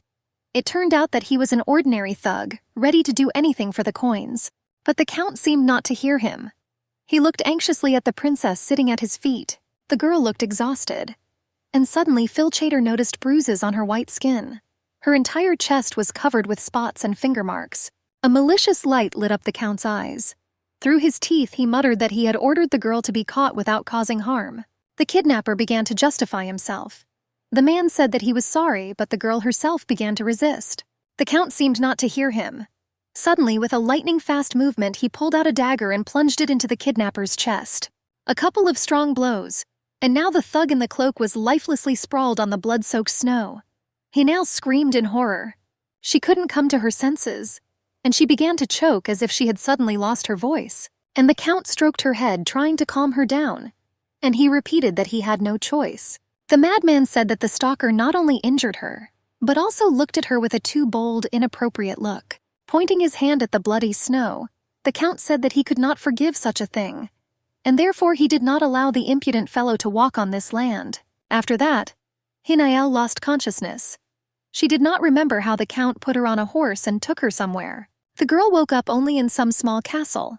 She was sitting on a bed in a warm room, and the Count was kneeling in front of her. There was a bowl of warm water next to him, and the Count himself washed her feet with a soft cloth. He raised his head and looked at Hinael kindly. He gently noted that she was still scared. Looking around, the girl asked where she was. She had never been to this place before. The Count replied that it was his own secret mansion. No one knew about it and therefore could not find it. There were only the two of them here. Phil Chater seemed to think it was all very romantic, and Hinael thought the man was crazy. The girl tried to remind the Count that he was already engaged to Princess Mai, and she could very well find out about it. But the Count didn't care at all. Looking at the girl carnivorously, he added that he was all in impatience, and he was tremblingly anticipating their first wedding night. Hinael reminded him with fear that she was the bride of the Prince of the Empire, but the Count replied that he was not going to give the princess to the northern beast. The girl screamed that marriage was an agreement between countries, and it would harm Salar, but the Count replied that the Empire itself wanted it. Hinael still couldn't come to her senses from what she had heard, and the Count continued to stroke her legs. At the same time, the impudent fellow repeated that they still couldn't be warmed up. Now he had completely embraced one of her legs and pressed his cheek to her knee. The princess tried to break free. She remembered too well how it all ended in her past life. Therefore, any touch from the Count caused only indignation. She tried to break free again, but Phil Chater advised her not to resist. After all, it only excited him more. He smirked as he looked at Hinael, adding that he didn't want her body to be harmed in any way before their first night. His words about the Empire itself wanting it this way came back to the girl's mind. It was worth thinking about. Meanwhile, the Count hugged her legs again. Rutz's position at court was very precarious, and apparently the imperial family organized the kidnapping of the princess in order to compromise him. Given this, it became clear why the guard commander had stolen the almoners. This task had also been given to him by the Empire. Then it was Hinael who confused all the cards of the attackers. After all, by remembering her past life, she was able to prevent a scandal. Thinking about this, Hinael completely forgot about Count Cheddar, and she missed the moment when his eyes suddenly lit up with a greedy fire. The princess didn't have time to come to her senses before he suddenly pounced on her. Only strands of her hair flew into the air. There she was, spread out on the bed, and the Count leaning on top of her asked what she felt when he was so close. Holding the girl by force, the scoundrel looked at her lustfully, and he wanted her to let him warm her with his body. The mere thought of it disgusted Hinael. She struggled with all her might and refused the Count again and again. Meanwhile, something strange was happening in the forest thicket. A huge eagle circling in the air was descending over the clearing. Now he had already lowered his clawed paws onto the gloved hand of Prince Rutz Bayanta. He did not want to resort to extreme measures at all. But time was running out. There was no other way out. So the prince placed the precious almonera in the eagle's beak and strictly ordered him to return in time. The man waved his hand and threw the eagle higher into the sky. It was supposed to help him get rid of the talisman for a while. After all, the further Prince Bayanta was from the almonera, the stronger his demonic nature became. And that was precisely where salvation lay now. The transformation did not take long to happen. After a few minutes, the prince's pupils narrowed and lit up with a scarlet devilish fire. Having feared this all his life, the man now consciously awakened the monster instinct within himself. All his senses became incredibly heightened. He began to look around, greedily inhaling the air with his nostrils. Now, out of all the many smells, the prince needed to find only one. Now the scent of a young deer reached his sense of smell. It had just recently passed along the path near the clearing. A large wolf was following the male's trail. Its scent was even stronger because the animal was excited by the proximity of its prey. Suddenly, Roots caught a subtle scent. It was what he had been looking for in this multitude of intertwined scents. It was the ribbon that Hinael had thrown. He found what he was looking for. The ribbon still held the scent of the princess's hair. An ordinary person would not be able to smell it. Meanwhile, Hinael was desperately fighting with Count Cheddar. She couldn't let him do what he had planned. The girl resisted desperately. However, she felt that this only fueled the lustful Count's ardor. And the princess suddenly stopped. And then she reached out and stroked Phil Cheddar's cheek, tenderly pronouncing his name. He froze. Then the girl quietly said that she didn't like it at all. After all, it looked like she was being forced. She added that her relationship with her fiancé had become complicated because of her father's decision. But the princess knew how much the Count cared for her, so she asked to take her gently, showing her love, and to do it after she warmed up a little. Hearing this, the Count seemed to come to his senses. He pulled back a little and smiled, gently saying that Hinael was right. The man admitted that he got a little carried away, and this almost ruined their very first night. Feeling the change in his mood, the princess noticed that she looked terrible, and she wanted to wash herself and change her ruined clothes. The Count, beaming, jumped up and readily replied that he would prepare everything for her. According to him, there were no servants at all in the mansion, so no one could disturb them. So Phil Cheddar asked the girl to wait a little. The Count needed to heat up some water and prepare some clothes. Busy with pleasant chores, he quickly left. Finally, the door slammed behind him. Hinael listened anxiously to the retreating footsteps. There was silence. The girl breathed a sigh of relief. It seemed she had succeeded. It was time to relax a little. The princess frowned and clutched her shirt tightly to her chest. The struggle with the annoying Count had exhausted her. But a minute later, she was already running towards the huge double-wing window. It reached almost to the floor and was now the only way to freedom. Hinael threw open the doors and ran out onto the balcony. Large flakes of snow were falling from the sky. The ground was quite far away. Below, only the snow-covered treetops were visible. The princess knew she had to find a way to escape, but she needed more time. Looking around, the girl noticed long curtains that covered the wall from floor to ceiling. Reaching up, Hinael began to decisively tear them down. She hurriedly tied the strips together. A couple of minutes later, the girl already had a rather long and thick tourniquet in her hands. Meanwhile, Count Setner was already climbing the stairs to the room with a tray in his hands. He was in a great mood and was even whistling. The man approached the door, inserted the key into the keyhole, and unlocked the door. The lock clicked loudly. Phil Cheddar was still smiling as he entered the room. He even kindly apologized for the long wait. However, the smile immediately disappeared from his face. The Count saw Hinael sitting on the railing, about to slide down. Throwing the tray aside, the man rushed to the balcony, shouting loudly, calling for Hinael. The girl quickly climbed over the railing and looked down. The balcony was too high and the tourniquet didn't look very reliable. The princess hesitated for only a few seconds, but they were enough for the lustful Count to jump up and grab her hand. Hinael twitched but could not free herself. Phil Cheddar, as if in a vice, squeezed her hand, not wanting to release his prey. Suddenly, with inhuman strength, he pulled her towards him. In one movement, the man threw the girl over the railing and into the room. Hinael was badly hurt and didn't even come to her senses right away. When she came to her senses, she quietly groaned from the pain all over her body. The princess raised her hand and touched her buzzing head, and before her, like an executioner, stood the Count. He demanded to know what she was going to do. Hinael looked at him straight in the eye, anger mixed with hatred burning in her eyes. Then the man jumped up to her and grabbed her by the throat with his hands. Squeezing it tighter and tighter, he asked how she dared to do such a thing. The princess tried to unclasp his hands and breathe in some air, but the Count kept insisting that she did not dare to deceive him. Looking the girl angrily in the eyes, he called her a half-breed, and he insisted that she should be grateful to him for her love. Squeezing his hands on the girl's throat, the Count repeated that Hinael had rejected him, and what's more, had humiliated him. After several endless minutes, the sadist released his hands. The princess fell to the floor exhausted. Everything was swimming before her eyes, and the count's voice seemed to come from far away. He kept repeating that she should become an obedient wife.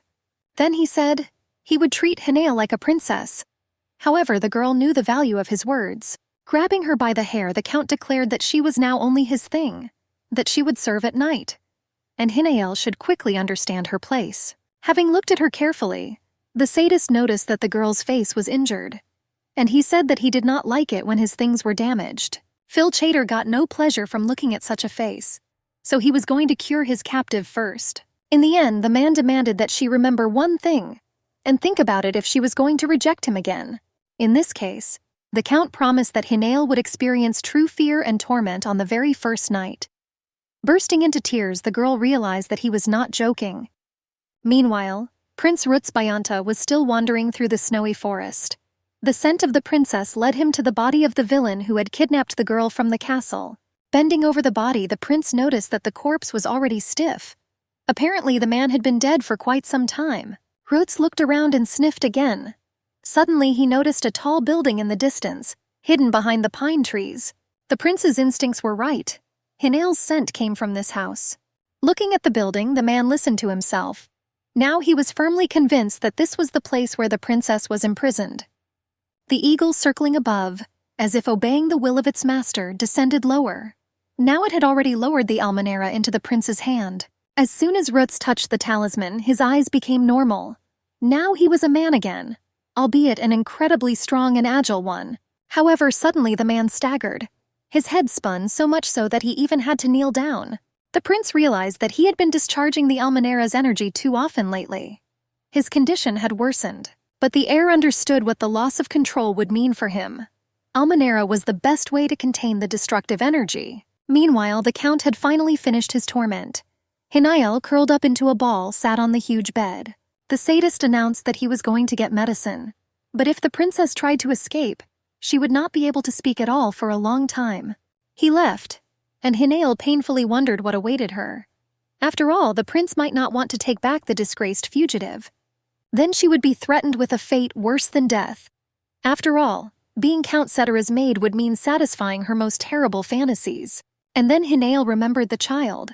After all, not only her fate was hostage to the desires of a sadist, but also of a small creature. Shuddering with fear, the girl forbade herself to think about it, and decided to act. She swung her legs off the bed and tried to stand up carefully. Every step sent pain through her entire body. However, Hinael still went to the fireplace and began to examine the tools. There had to be something useful there. Suddenly, footsteps were heard outside the door.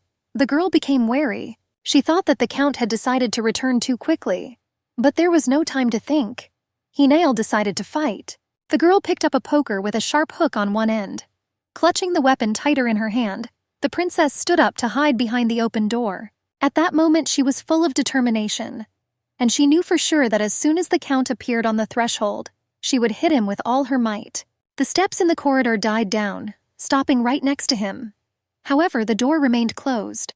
Hinael stood there, barely breathing from excitement, clutching the poker tightly.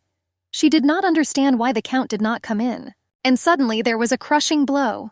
The door flew off its hinges, barely missing the princess. The girl recoiled, realizing that the man had simply broken her. She froze, shocked by this, and a foot in a black boot had already stepped onto the threshold. However, it was not the count at all. To her incredible surprise, Hinael saw Prince Tricus on the threshold. The girl was dumbfounded. Stuttering, she could only mumble the prince's name with her disobedient lips. And he had already rushed towards her, feeling her figure with his eyes as he went. When the prince called out to the girl, there was obvious alarm in his voice, and then he suddenly noticed the poker. Hinael was still clutching its handle tightly in her hands. A slight smile appeared on Rutz's lips. He realized that the princess was going to hit the newcomer with this weapon. It could be quite cruel. And then, unexpectedly for him, Hinael dropped the poker. A moment later, she was already hugging the prince tightly, clinging to his chest. The man was dumbfounded by surprise. He clearly did not expect to receive such a warm welcome, and the princess, clinging to his chest, warmly thanked the prince. She kept repeating how glad she was to see him. The girl burst into tears and was almost hysterical, so Rutz even had to shake her gently to bring her to her senses. but it seemed that no force could make Hinael release her hands. The man noticed with annoyance that her touch made him feel something. Excessive emotions could make a hole in the armor of invulnerability. So the prince noticed that it was all a bit too much. Here Hinael came to her senses, and immediately asked for forgiveness. But at the same time she noted that she was simply too happy to see the prince again. The girl raised her tear-filled eyes to Ruth's, and then the man noticed something, and asked what was wrong with her face. Embarrassed, the princess replied that she had tried to escape, but the count had caught her. Rutz could not even imagine that Phil Chater was capable of such a thing. It was clear that they had to get out as quickly as possible, but the girl was still in a thin nightgown and barefoot. After searching, the prince could not find her shoes and clothes, so he took off his cloak and wrapped it around Hinael's shoulders. The man was obviously in a hurry to leave before the treacherous count returned, so he put his arm around the princess's waist. Before she could even come to her senses, the prince had already picked her up in his arms. He only explained that it would be much faster this way. Ruth's Bianta, holding the girl close, headed for the exit. The stunned Hinael remained silent, looking at him with fear. As she pressed herself against the prince's broad chest, she suddenly caught herself thinking something unexpected. For the first time in a long time, the girl felt safe. Hinael enjoyed this unexpected moment of peace, and the prince was already leaving the room, carrying her in his arms. Suddenly, right in front of them, they saw Count Cetera. He was just starting to climb the stairs, holding a towel in his hands. The men stopped, and then the count came to his senses and tore his sword from its sheath, screaming with rage. He clearly couldn't understand how the prince got into the castle. Meanwhile, Rutz put the princess down on the floor and looked at his rival with hatred. Taking out a fearsome-looking sword from its sheath, the prince said that the count had always seemed strange to him, but he could not even imagine that he would wound the princess. Phil Chater's face was contorted with rage. It seemed as if the evil demon locked inside the man was about to burst out. However, for some reason the count did not rush towards his rival. On the contrary, he began to run down the stairs. The prince grinned, realizing his intentions. The castle's owner apparently intended to call the guards. Then Ruth's Bianta took Hinael by the hand and firmly asked her to stay where she was and not to go down. He himself rushed after the count, and he was already waiting for the prince at the foot of the stairs. A malicious grin snaked across the count's face. The scoundrel hissed that the knights would arrive soon. He demanded that Rutz return Hinael to him, and then perhaps the count could let the prince live. But the heir to the empire was worried about the question of who ordered the count to kidnap the girl.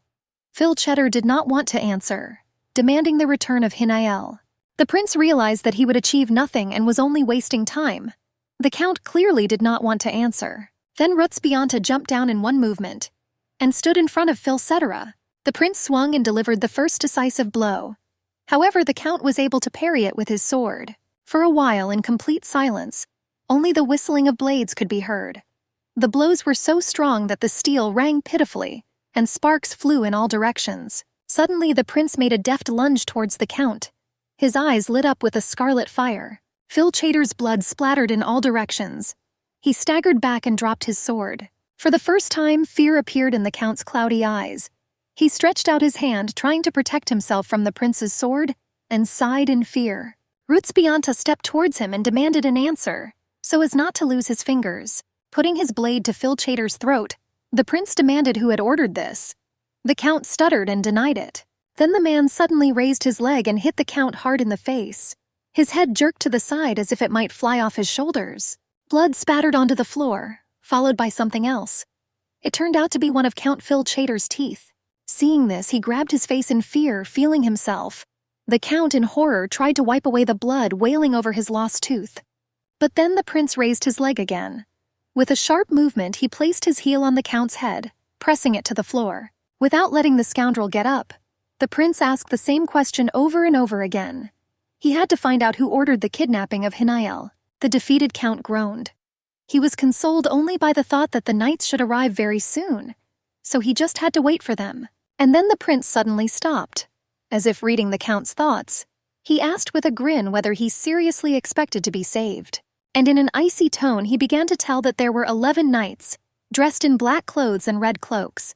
The prince had already gotten rid of them. Unfortunately for them, the knights came upon Ruth's Bianta when he had already lost his composure. These people didn't stand a chance. Hearing this, the count turned cold and cursed. His hope for salvation evaporated. and the prince asked him again who had given the order. Then, stammering and trembling, the Count finally replied that the initiative belonged to Prince Kyle, and he himself was only following orders. This was to be expected. Rutsbianta had suspected from the very beginning that his brother, the first heir to the Trikas Empire, was involved. Seeing that the prince was lost in thought, the Count relaxed slightly. He had decided that the danger had passed, but suddenly Ruts turned to him again and said that he had almost forgotten something. The Count looked at him in surprise, and the prince only briefly swung his flashing sword and angrily said that this was because the Count had attacked his wife. It became very quiet. Hinael, who had been listening anxiously to the sounds of the struggle, decided to look out. She thought that everything was over. And indeed, the girl saw the prince standing in front of the lifeless body of the Count. Hinael screamed in fear. She was very worried about the outcome of the battle. However, she still did not think that the prince would kill his opponent. And then the princess saw something that made her scream again. The girl trembled with fear. Her gaze was fixed on something incomprehensible lying on the floor near the Count's head. Hinael thought it was a cut-out tongue. Just thinking about it made the girl feel sick. She closed her eyes and began to breathe deeply to calm herself down. And the prince, kneeling by the Count's body, suddenly turned to her and calmly said that he had finished. He approached the princess and handed her the high boots he had just pulled off Phil Chater. He asked her to put them on, as they had to walk through the snow. The girl thanked him sheepishly. Shuddering with disgust, Hinael began to pull on the stranger's shoes. Finally, she decided to ask if the prince had killed his rival. He answered with annoyance that he had. But this only made the situation worse. He also noticed that kidnapping Hinael had taken them too long, so they had to hurry. As she was leaving, the girl asked if it was safe to leave the Count like that. Rutsu would have liked to finish him off, but it was impossible. If the mission failed, it would be the second prince who would be held responsible for violating the peace treaty, and the emperor would call his son to account. So now it was time to retreat. However, the prince still made sure that the Count could not tell what had really happened. Only now, after these words, Hinael understood why the prince had acted so strangely, and she sighed with relief when she realized that it was not a matter of cruelty. And the man suddenly grinned, remembering her, armed with a poker, and even praised her because the princess could have given a worthy rebuff. He also added that he had already noted the girl's extraordinary courage. After all, even after going through all this, she was not too scared. Flattered, Hinael replied that she was very scared. But for some reason she was sure that the prince would come for her. The man looked at her thoughtfully, his face wary and his black eyes puzzled. And then they heard the sound of horses' hooves. Then, out of the snowy gloom, 2 horsemen appeared, leading another horse. The first of them, the faithful aide-de-camp Evan Renub, hastened to apologize for being late. The prince nodded reservedly, displeased with the delay. The warriors followed all the instructions, but due to the haste they took only 1 spare horse. The prince was not pleased. Then Evan remembered that there were more horses nearby and offered to bring one. But Ruts replied that there was no point in wasting time. He walked up to Hinael and held out his hands to her. The girl looked at him with embarrassment. Then the prince picked her up again and lifted her up. The princess's hand lay in his and her eyes looked straight at him. You could drown in the girl's huge transparent turquoise eyes. They contained fear, anxiety, gratitude, and hope. With difficulty tearing himself away from Hinael's gaze, Ruts ordered that some clothes and shoes be found for her. After all, it was quite cold, and the snowstorm was not letting up. Faithful Evan immediately rushed to carry out the order, and the prince carried the girl in his arms to the horse. As he placed her in the saddle, the man asked her if she knew how to ride. Hinael haltingly replied that she had never learned to do so. The prince shook his head, and in one movement he flew into the saddle in front of her, and he ordered her to hold on tight. The girl felt awkward, and so she barely took hold of the fabric of his shirt with 2 fingers. Then the prince noted with displeasure that they would have to go rather quickly. Therefore, he advised them to hold on as tightly as possible. Hinael hastened to agree and grabbed hold tighter. The horse was already impatiently shifting its long legs. When they set off, the girl felt the discomfort of such a ride to the fullest extent. She was shaking violently and was very afraid of falling. Therefore, overcoming her embarrassment, Hinael nevertheless wrapped her arms around Prince Rutsbianta's waist and pressed herself against his back, hiding from the snow. Feeling her embrace, the man was annoyed. He still hadn't calmed down after the fight and was excited. Taking deep breaths of the frosty air, he tried to calm himself. and demanded that Hinael learn to ride a horse after arriving. The girl smiled shyly. She thought that after everything she had been through, this was the least she could do for the prince. Therefore, Hinael firmly declared that she would definitely learn, but only if Rutsbayanta himself taught her. Hearing this, he only grinned and asked her to hold on tighter. After some time, they reached the outpost, where they were able to transfer to a carriage. Now the journey became much more comfortable. Hinael sat on a blue velvet sofa, wrapped in a warm cloak.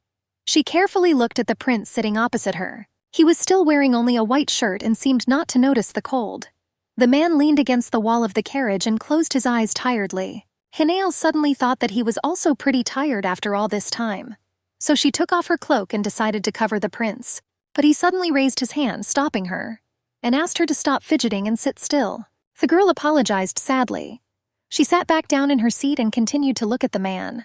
The prince's eyes were closed, and his face was covered with large drops of sweat. Suddenly, Hinael noticed that he was breathing too heavily, and even asked if he was okay. Meanwhile, Ruts was only thinking about how his inner energy was still seething.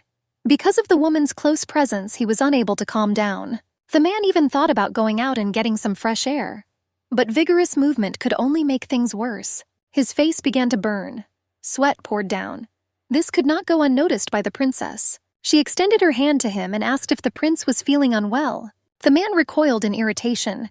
A storm raged in Rutsbianta's soul, finding no outlet. He grabbed the girl's hand rather roughly and almost barked at her, ordering her to sit still. But Hinael didn't pay attention to the threatening tone. She only noticed that the prince's hand was literally burning with heat. The girl covered her mouth with her hands in fear. She understood that something bad was happening to the man, but she did not understand what exactly. She knew that she could have easily angered the prince in some way before, but not now, not in this situation. Hinael froze in the corner of the sofa, offended, and Rutsbayanta sat tensely straightened up, and even it seemed cursed from annoyance. The girl was shyly crumpling the thin silk of her dress in her hands. She felt awkward and wanted to say something to fix the situation, and then suddenly she remembered something. Forgetting about the recent awkwardness, the princess asked how the prince had found her. He smiled faintly with the corner of his lips, and quietly said that he managed to do it thanks to the ribbon. Hinael had indeed abandoned her to leave a trace. It turned out that it had actually helped in the search. Ruts only now realized that this was done on purpose, and he noted that the girl was smarter than she seemed. However, it was worth remembering that she had thrown the ribbon in the forest, and it was quite far from the castle. The girl began to inquire, wanting to know how exactly the prince had figured out her location. But he remained imperturbably silent, only grinning. Looking at him, Hinael noticed that the man was pale. Then she suggested that they stop and rest for a while. After all, only a day had passed since the poisoning, and it was incredibly eventful. So Ruts certainly could not have had time to fully recover. Indeed, his eyes were red and inflamed and his face unusually pale and tired. He clearly needed to rest. Unexpectedly for Hinael, the prince admitted that she was right. After some time, the carriage stopped at a small building. The last part of the journey exhausted the prince so much that the adjutant had to literally drag Ruts inside. The worried girl followed behind. The officers helped the exhausted man lie down, and he ordered that Evan be informed about the delay on the way for half a day. The officer bowed respectfully and asked permission to step away for a moment to carry out the task. The prince lay motionless on the bed, his eyes closed, and only moaned softly. And Hinael didn't know whether she should help the prince wash himself.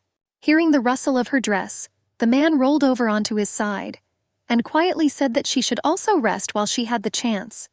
However, the princess saw that Ruts had a fever, and she wanted to at least bring a cold towel.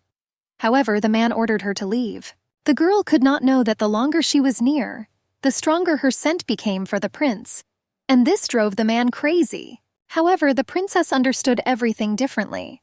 She thought that the prince simply had difficulty moving and needed help changing his clothes. The girl carefully touched his shoulder. She was standing too close. The smell simply hit the prince's nose. His eyes suddenly flared with scarlet fire. Unexpectedly, even for himself, the man extended his hand and grabbed Hinael by her thin white wrist. A moment later, she was lying sprawled across the bed, with Ruts hovering over her, holding her arms. Her eyes were wide open in amazement. She looked at the prince in surprise but trust, and he angrily said that he would not be able to let her go if she let him undress. He tried not to look her in the face, and only demanded not to tease the hungry monster with the smell of his blood. Hinale knew she had never seen the prince react to her like this before. Something was different. She guessed it might be the poison. The man squeezed his eyes shut and clenched his teeth, trying to hold back. He could only squeeze out an order to get out. He pulled away and sat up in bed, turning away and breathing heavily. Hinale sat up and looked at him worriedly, seeing that the girl was not leaving. Roots glanced sideways at her and declared that she was risking spending her first wedding night right here if she did not leave. But the princess did not move. Then the man himself stood up, intending to leave. Hinale looked up at him, and she realized that in another minute the prince would leave her. It was a difficult decision. After all, she hardly knew this man at all. Anything could be expected from him. But the girl still raised her hand. At the last moment she placed it on the shoulder of the rising Roots, and quietly said that everything would be fine. The man froze in surprise, and Hinale pressed herself against his back and hugged him. The girl understood that the prince had come for her only to avoid problems with the peace agreement. He had no feelings for her. She didn't know the reason, but she saw that at that moment Roots was clearly excited. And this was the perfect moment to conceive an heir. The prince sat motionless, holding himself in check with an incredible effort of will. Large beads of sweat rolled down his face. He heard only the soft, gentle voice of Hinale. She said that she had become his wife, promising to fulfill all her duties. The girl lightly touched his face. Looking into the prince's eyes, she said that he could do whatever he wanted. The temptation was too great. Hinale hugged him, her lips almost touching his. Their lips were almost about to meet in a kiss.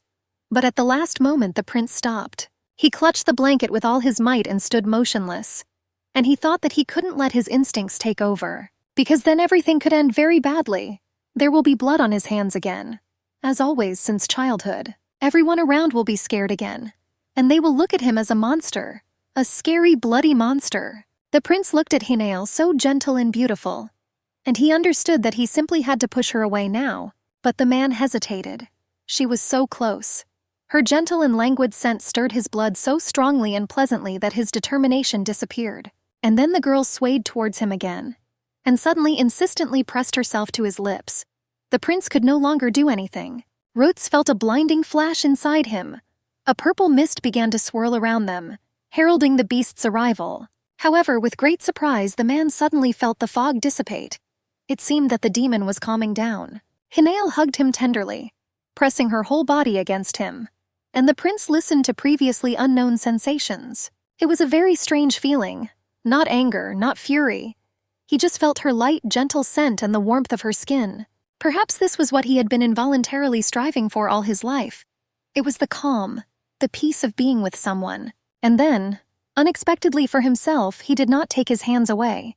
The Prince of the Empire and Hinale were unusually close at that moment. The girl raised her hand and gently ran it through Roots Bianta's hair. Everything indicated that he had completely calmed down. The man's hands were gently squeezing her shoulders. Then Hinale suggested that he wash himself. She also remembered that the prince still hadn't eaten anything since yesterday, and she promised to ask him to cook something. The prince was silent. He thought about how he had avoided women all his life. He was afraid that he would turn into a monster next to them, but now that fear had suddenly disappeared. So he was willing to do whatever Hinale asked. After a while, the maid announced that the bath was ready. The huge container beckoned with warm, clear water. However, the princess was discouraged. She asked the maid if it was possible to put a screen in front of the bath, but this only caused surprise. The prince noticed the servant's surprise and immediately allowed her to leave. She had already done enough. As he took off his shirt, the man briefly noted that only merchants or mercenaries stayed at this roadside inn. They usually didn't need screens. Roots also reminded the princess that no one knew about their high status. It was better to hide it to avoid problems. Hinale suggested that he get into the bath. She turned away in embarrassment and even thought about waiting outside. However, she suddenly heard the prince's voice. He asked with surprise if the girl was going to wash with him. What she heard shocked Hinale. But the man reminded her that she had promised to do everything for him. The girl noticed that he had already taken off almost all of his clothes. And then he noticed that it probably wouldn't be a bad idea for her to take a bath too. So in order not to waste extra time, he suggested that they wash together. The princess, stuttering, repeated his question in horror. And Roots Bianta had already lowered his feet into the warm water, and even moaned with pleasure. He sat down in the huge wooden bathtub and leaned back wearily. The man didn't see anything unusual in this because the girl was already his wife. Hinael hesitated. She really didn't have any good reasons to refuse. Besides, she wanted a child as soon as possible. The girl thought that since the prince was interested in her, she should take the initiative. So she agreed. She was still standing in the corner of the room, but now she began to slowly untie her embroidered shirt. Hearing the rustle of a dress, the prince turned his head and glanced sideways at the girl. Surprise flashed in his eyes. It was strange. After all, he had already seen a similar picture once, but then the feeling was completely different. Now he looked at the princess's hands. Thin white fingers untied the ribbons, touching the delicate skin. Hinael had almost finished with the numerous ties, but then she heard the prince's voice. He asked her to stop. When the girl turned around in surprise, the man said he had changed his mind and asked her to just wait outside. Disappointed, Hinael asked if she had done something wrong, but the prince, covering his face with his hand, replied that it was not her fault. And he added that the prince and princess should not spend their wedding night in a seedy hotel. That was completely wrong. The man said it was too risky and suggested waiting until they arrived at the castle. But at that time, he was thinking about what was happening to him for the first time. Hinael was taken aback. She didn't understand why the prince had changed his mind so abruptly. After all, he had seemed excited just a moment ago. The chance she had missed now might not present itself again very soon. The prince might well lose interest in her altogether, and then the princess would have to wait a very long time to achieve her goal. So she said decisively that she was quite satisfied with the place. Her answer seemed to surprise Rutz greatly. His eyes widened in surprise and amazement, and the girl was already approaching him. As she walked, her dress slowly slid off her bare shoulders. Coming closer, she spoke quietly and asked the prince to do whatever he wanted. The man looked at her silently and could not utter a word, and Hinael said that it did not matter to her at all where she was. She completely surrendered herself to the will of this man. So she went to the bathtub and slowly stepped into the warm water. The prince did not move, and Hinael moved closer and put her hands on his shoulders. The girl thought that there was nothing complicated about it. After all, back then in her past life, she had already been pregnant, and she remembered it. She took the prince's hand and kissed his palm tenderly, and then the man could not resist and embraced her. His hands greedily groped the princess's body. It seemed as if his fingertips were burning with fire. For Hinael, this was an unexpectedly new sensation. She did not remember experiencing anything like this in her previous life. She felt the prince's touch, and she listened to her feelings, comparing them with the past. Some of Rutz's movements were rather clumsy and even a little rough. They were very different from Count Cetera's touch. And then the princess realized the reason for such awkwardness. Unlike Cetera, the prince was not at all accustomed to treating a woman. During yet another embrace, the man awkwardly bumped his hand on the edge of the bathtub. Grimacing, Rutz let slip that he didn't like it there. And indeed, the bathtub was a bit cramped for such a large man. Besides, he was simply afraid of hurting the girl. So leaning over her, Rutz suggested moving to the bed. Hinael involuntarily flushed with embarrassment. She raised her huge, frightened eyes to the prince, and although Hinael remembered what she had gone through, she was still afraid of her husband. Before she could come to her senses, he stood up, scooping her up in his arms, and he resolutely stepped over the edge of the bathtub. Rutz put her down on the floor. A small puddle immediately formed on the stone floor under the girl's feet. The prince's body was also covered with drops of water. Hinael hesitantly said that she needed to dry off a little, but he immediately sank his lips into hers again with a passionate kiss. The girl gasped in surprise and asked the prince to wait a little. But the man didn't seem to hear her. Then the princess put her hand on his chest and even pushed him away slightly, and immediately regretted it. After all, she saw the tense and disappointed look of the prince.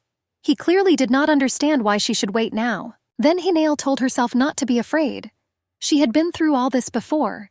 She just needed to remember. Clutching the sheet in her hands, she thought it would be the same as with Cheddar. All she could do was close her eyes and endure. Noticing her tension, the prince immediately stopped and assumed that the girl had changed her mind and no longer wanted anything. Hinael immediately objected heatedly and embarrassedly explained that she was just a little scared. Their faces were very close now, and Hinael looked into the eyes of this huge, strong man, but she felt no fear. He hugged her tighter and began to move faster. At that moment, there was no one else in the world except the prince and princess. Rutz buried his face in Hinael's fragrant hair, and she pressed herself against his shoulder and thought about how the expected pain never came. After the prince's short groan, Hinael felt a strange feeling. Oddly enough, at that moment she was completely happy. Looking at the man's tired and tense face, the princess remembered her nights with Count Cetera. She hadn't felt anything like that then. And the prince suddenly raised his hand and stroked her cheek, and quietly asked her not to hide her face. This was also new for Hinael. They lay in each other's arms for a long time, enjoying the warmth and closeness. It was quiet around them, and only the fire crackled in the fireplace. The night passed so unnoticed. A beautiful, sunny, frosty morning arrived. Birds chirped cheerfully on the frosty branches of the trees. In her sleep, Hinael heard someone calling her name. Someone's hand was stroking her shoulder, covered with a warm blanket. With difficulty emerging from a deep sleep, the girl woke up. She sat up in bed and looked around, pressing the sheet to her chest. Prince Rutsbayanta, her lawful husband, was sitting on the bed next to her.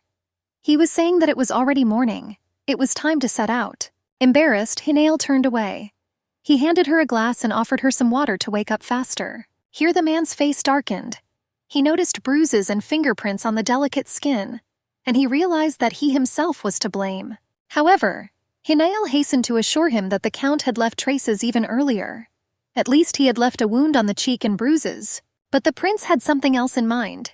The princess's neck, shoulders, and chest were covered with finger marks, and this was clearly the work of Rutz himself. The imprints of his passion were visible to the naked eye. Lost in thought, Hinael didn't immediately notice how the prince's breathing became heavy again. He could no longer hold back at the sight of her half-naked body. Hugging the girl and pressing her to himself, the man whispered that she would have to endure a little. But the princess herself allowed him absolutely everything. And now the heir to the empire, Tricus, could not tear himself away from his young wife again. Their bodies were intertwined in a passionate embrace. When the prince finally managed to come to his senses, he was strangely thoughtful. It seemed as if some question was bothering the man. However, instead he offered Hinael a little food before the journey, while he himself thoughtfully looked at his young wife. The princess ate slowly, enjoying every bite. In front of her were plates with vegetables and delicious roast chicken. And Rutz was thinking that he hadn't intended to lose control of himself at all. But he barely remembered what exactly had happened between them last night. At some point it occurred to the man that the reason for this was that he had gotten rid of the stone, the precious almenara. Instincts took over. However, after thinking about it, the prince realized that it was not quite like that. After all, it had happened before that he had sent the stone away for a short time or hidden it. However, before this, the monster lurking in the body of the heir always broke free, and it was he who tore everything apart in his path.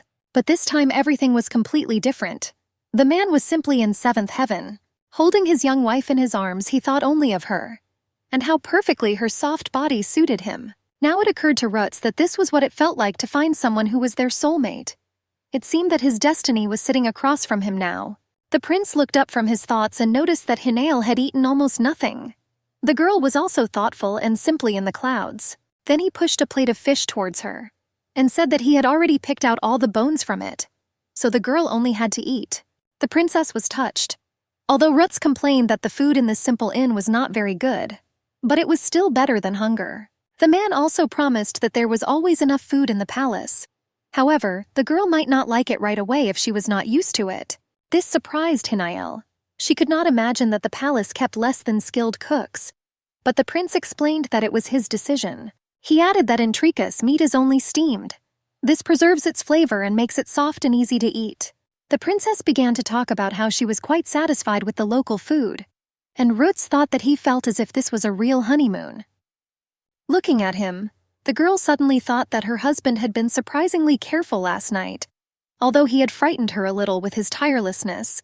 Rumors said that the heir to the Tricus Empire was a very rude and cruel man, but in fact the prince turned out to be quite nice. Lost in thought, Hinael quietly ate everything on the plate, and told her husband that she was finished.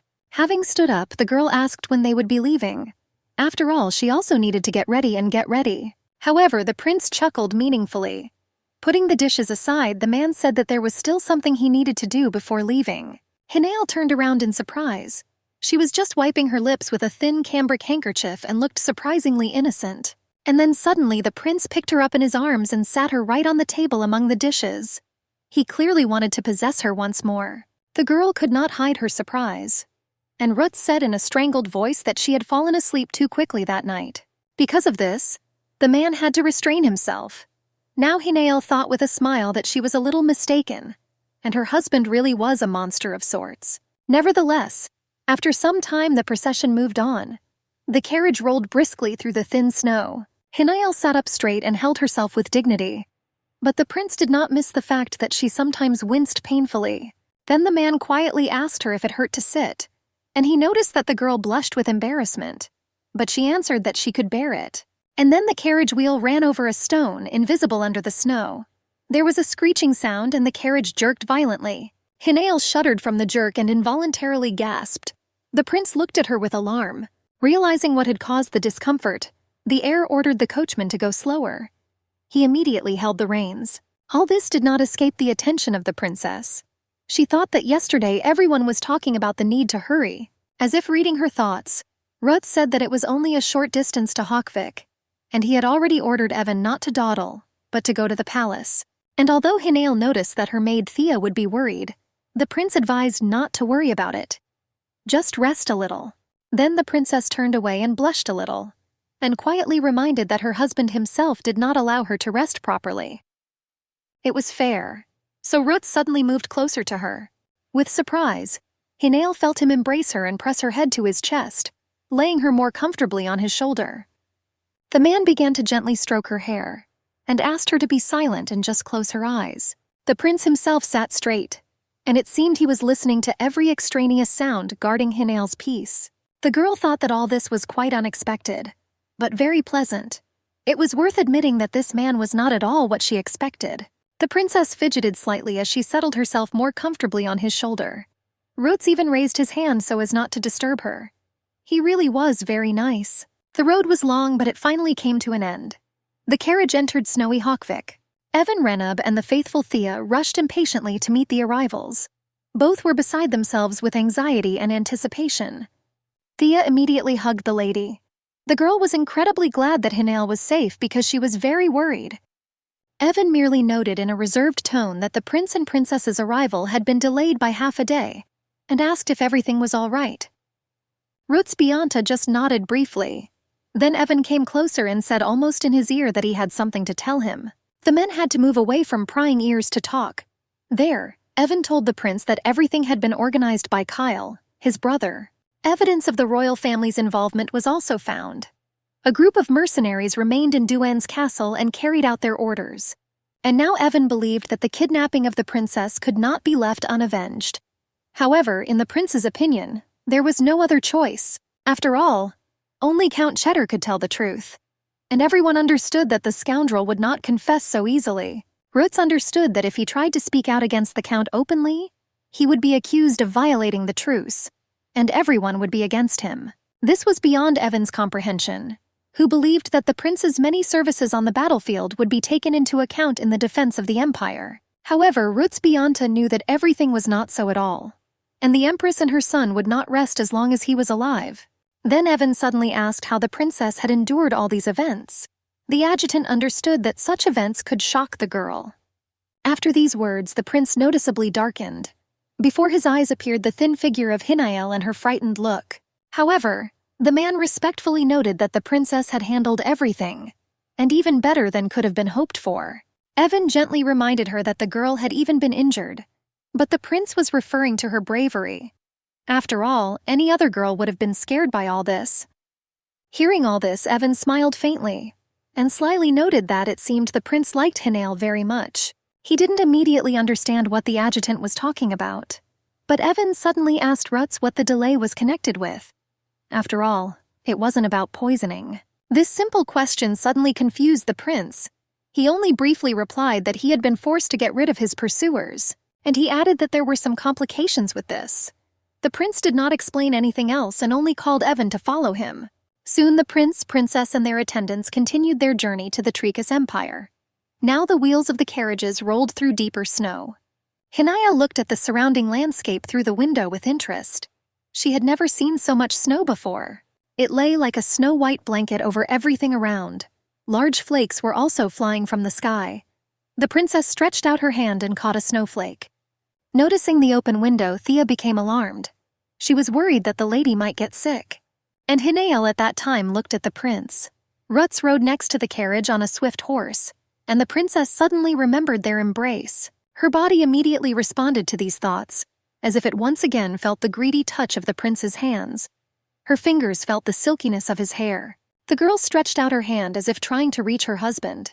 And the prince at that moment was unimaginably drawn to this thin, gentle hand. He recalled his feelings and thoughts during their first night and the following morning.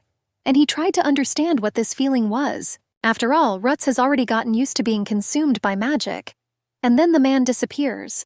Only the beast remains, rejected by women and even family. That's why the prince never dared to even dream of his own family, and a life in which someone could support him. Rutz planned to spend his life alone, and to have an heir at a very advanced age no longer posing a threat. Therefore, he did not even think about getting closer to the princess, considering her only an annoying hindrance. He did not want to talk or show even the slightest concern. However, her touch suddenly changed everything. For some reason, the monster inside him did not wake up. On the contrary, it calmed down and seemed to fall asleep. But Rutz suddenly thought that all this could have been just a coincidence. The mere thought of it made him clench his fists helplessly. There was no guarantee that next time would be the same. The prince could tear his young wife apart in a rage at any moment. So the man decided that it was better for him and Hinael to avoid showing their feelings and just focus on the heir. Meanwhile, the carriage, accompanied by horsemen, had already reached the borders of the Tricus Empire. The castle of Tuban appeared before the travelers. Noticing it, Hinael pressed herself to the carriage window in fascination. The palace looked unusual and very different from the palaces of Salar. Looking at the majestic structure, the princess could not understand the logic of the king of her native country. The war he had unleashed seemed madness. Hinael suddenly remembered Mount Newhole. It was the very place where she and her unborn child had died in her past life. Imagining herself as a mother, the girl involuntarily placed her hand on her stomach. The past again surfaced in her memory, causing painful spasms. The princess remembered Rutz Bianta's passionate embrace. Most of all, she wanted to know if the pregnancy was the result of their love. While thinking, the girl did not immediately notice that the carriage was no longer moving. The prince's voice informed her that they had to stop for a while. This alarmed Hinael. Once such an unexpected stop had already cost her her life. The carriage door opened slightly. Rutz looked inside and said that they needed to talk. At the same time, the prince ordered the maid to get out. Thea was alarmed and began to ask questions, but she did not dare to disobey.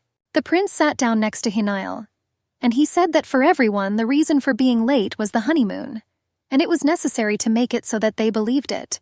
So he and the princess had to pretend to be a couple in love. The girl listened to him, her eyes wide open in amazement. And Rutz reminded that they had already done something similar in Salar, when he proposed to the princess. Then everyone believed in the prince's love, and now they had to behave the same way again until they met the emperor. Hinael nodded her head sadly at this.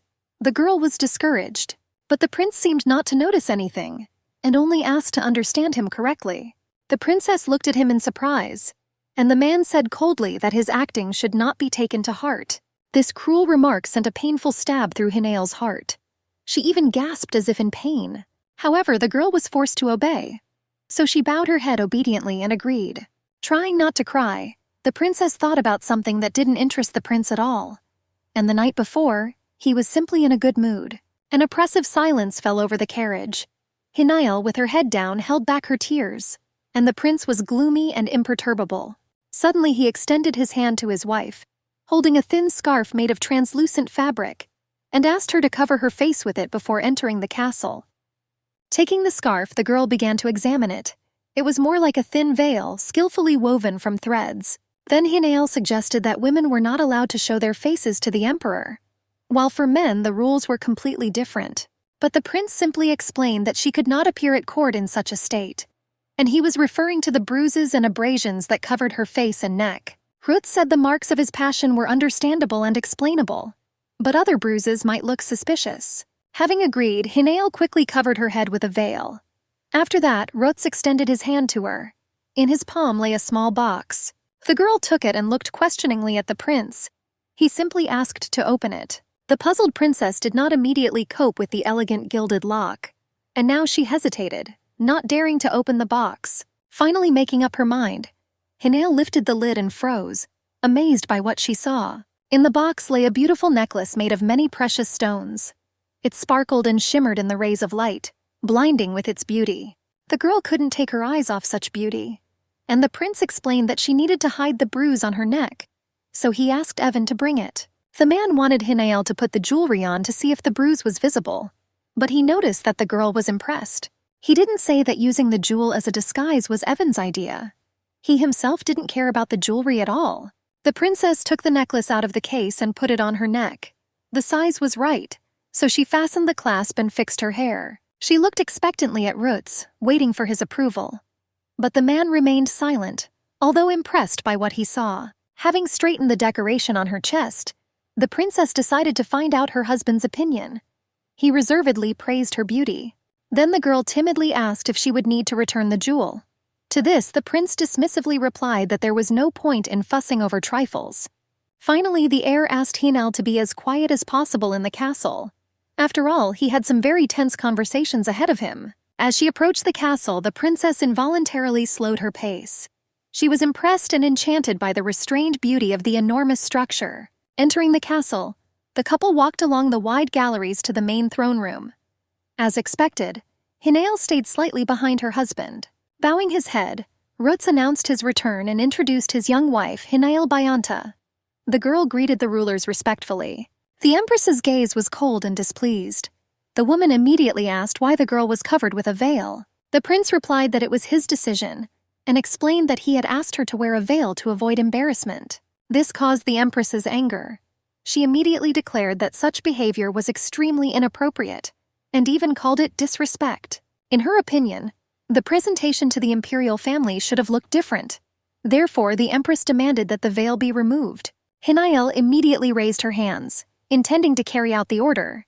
But then she felt her husband's heavy hand on her shoulder. The girl raised her eyes to the prince in confusion, and he stood calmly next to her, simply placing his hand on her shoulder. Everyone froze. An oppressive silence hung in the air. Only the empress's eyes flashed with rage. It was hard not to notice, and Hinael was shocked, not understanding what was happening. The prince and the empress looked at each other with great hostility. And then Roots turned to her and asked her solicitously if the princess would mind taking off her veil.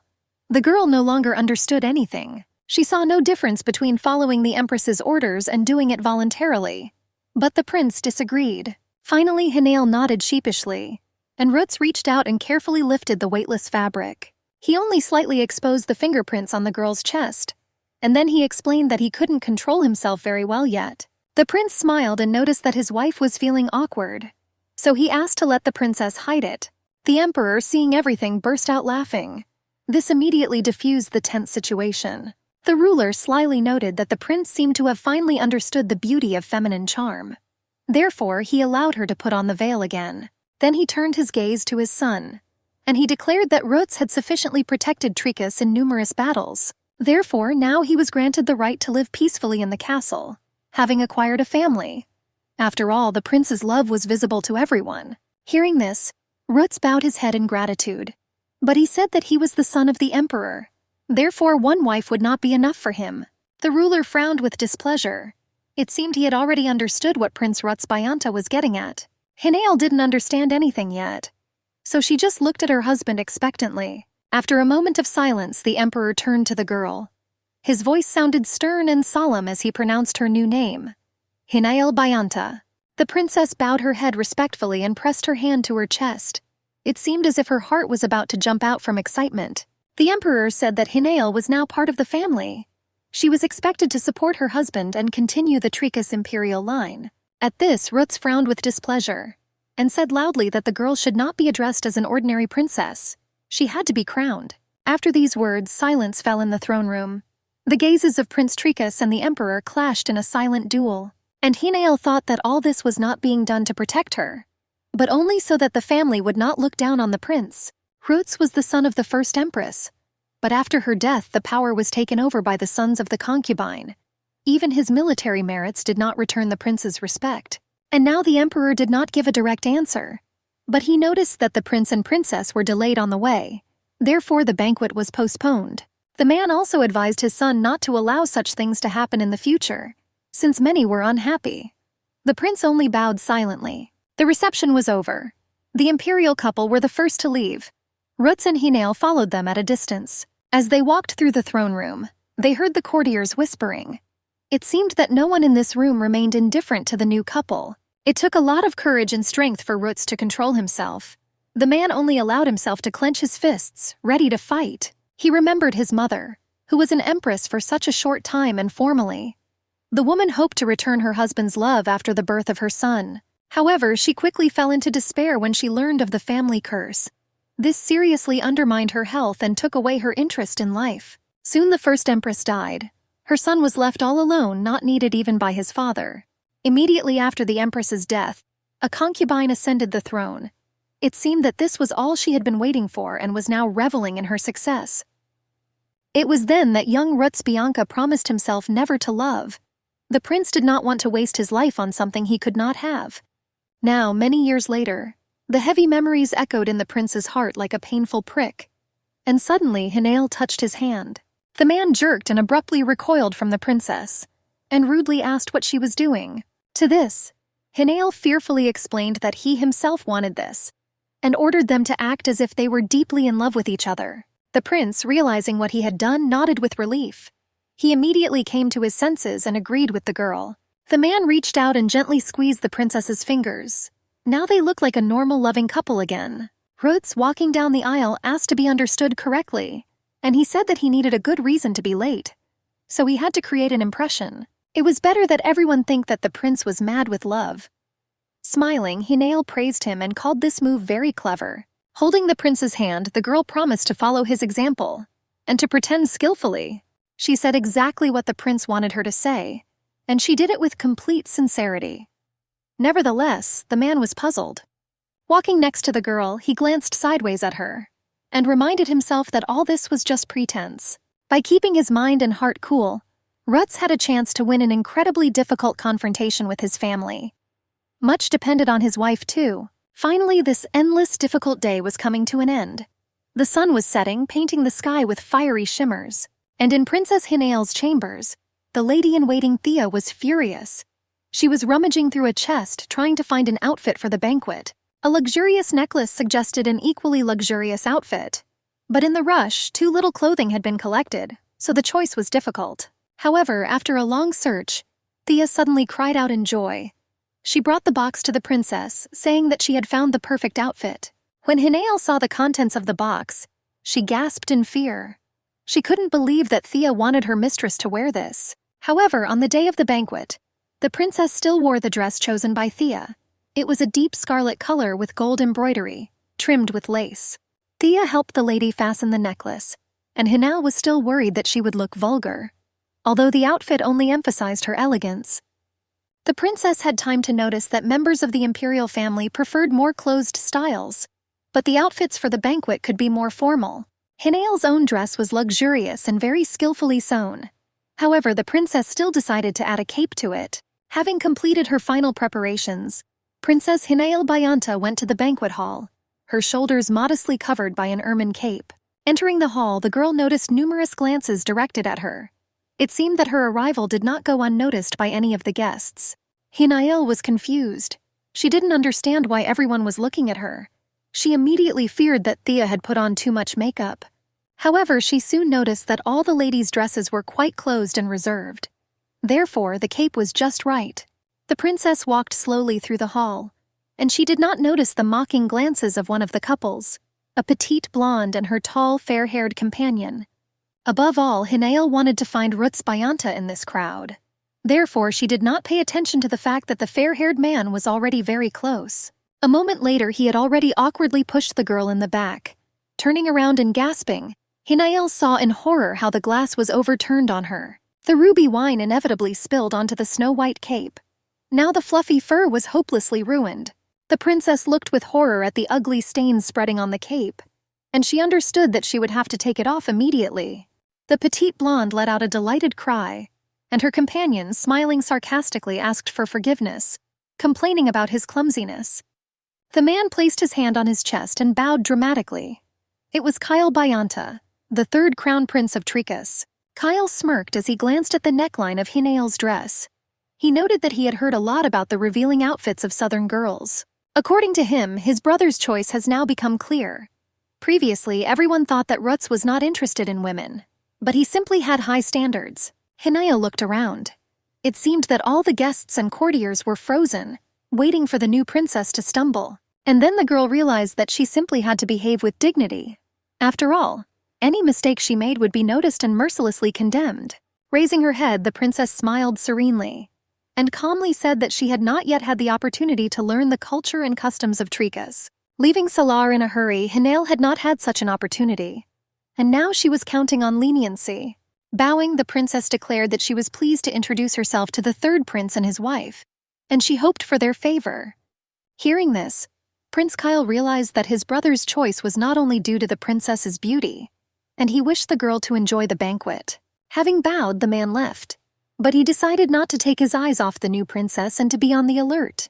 Hinayal really wanted to relax a little, but under the scrutinizing gazes she felt very uncomfortable. It seemed that all the guests were looking at the style of her open dress and makeup. However, many attributed this to the hot climate and traditions. Hinayal felt more and more like a museum exhibit, but she knew that she would look even worse in a dirty cape. She was already thinking about changing her dress completely, or at least asking Thea to bring another cape. But finally Rutz Bayanta appeared in the hall. Irritated by his lateness, he looked around, searching for Hinayal with his eyes. Suddenly, in the crowd between the figures of the guests, he noticed the thin silhouette of the princess. Hinayal stood with her back to him, her head sadly lowered. The man approached her and called out.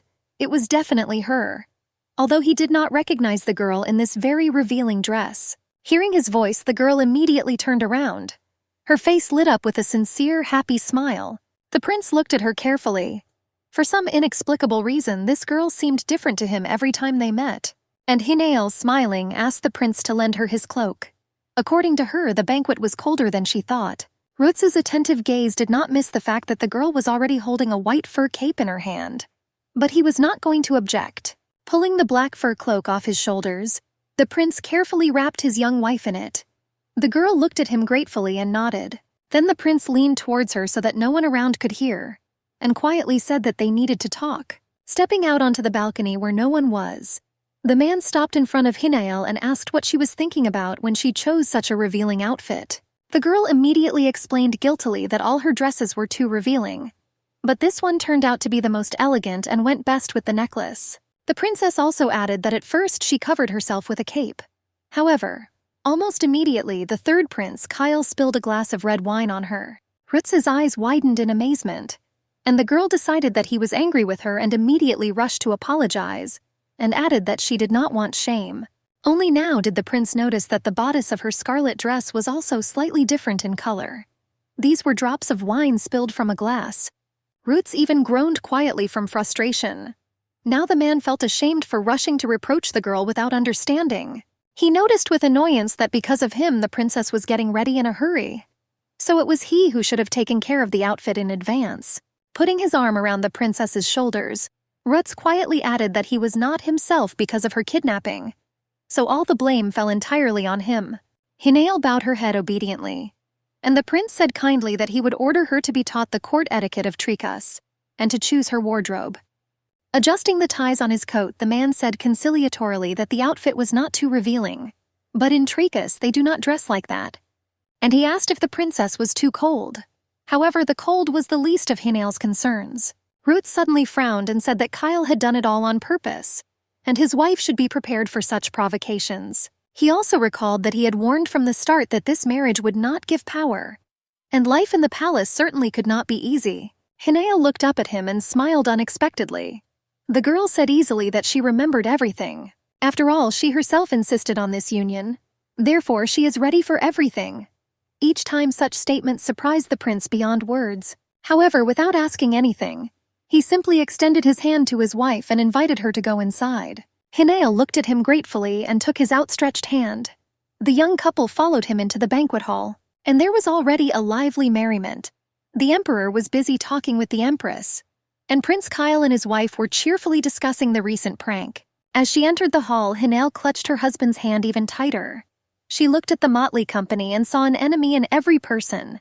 But the main thing, of course, was the new empress.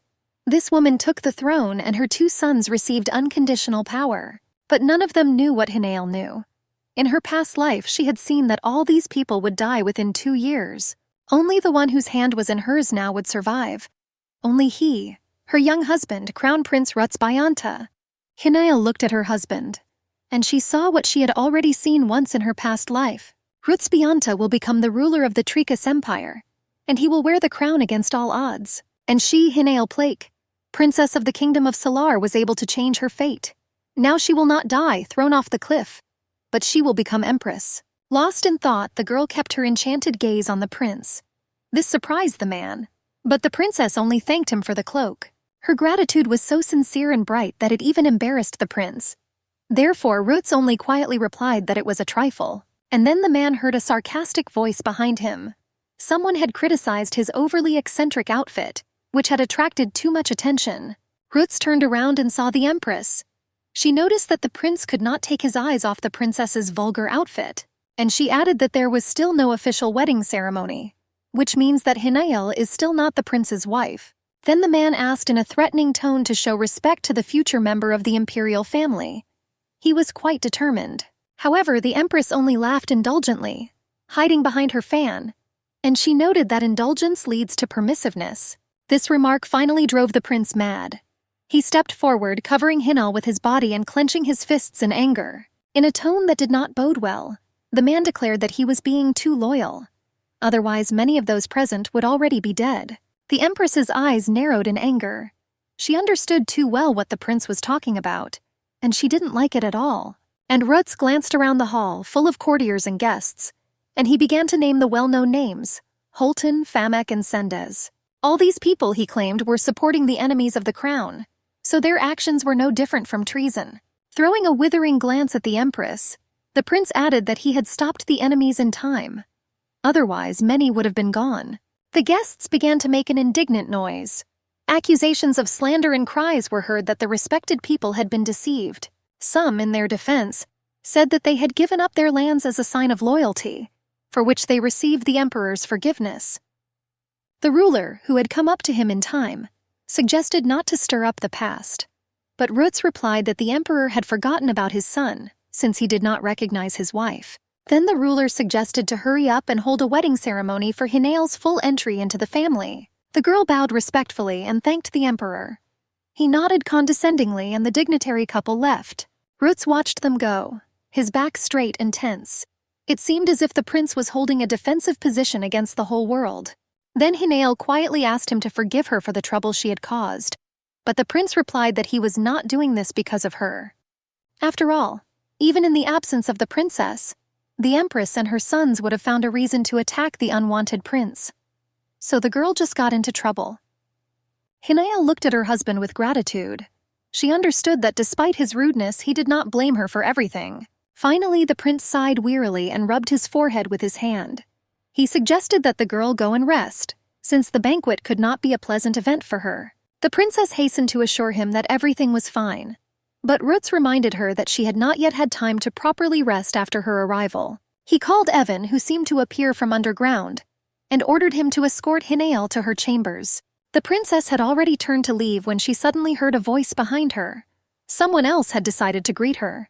The tall man in glasses bowed respectfully and introduced himself as Huckle Rek. Despite his youth, his hair was strikingly white. Hinael responded pleasantly that she was glad to meet him, but Ruth said unkindly that the princess was going to rest, and asked not to bother her.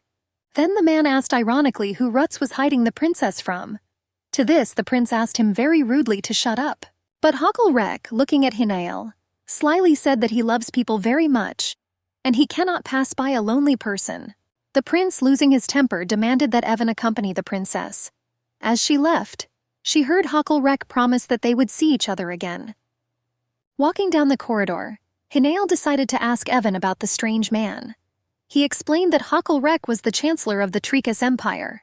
The princess was surprised by the official's youth, but Evan said that even Ruts acknowledged his extraordinary political merits. True, he did hint that many disliked the chancellor for his bad character. Hinael tried to remember that.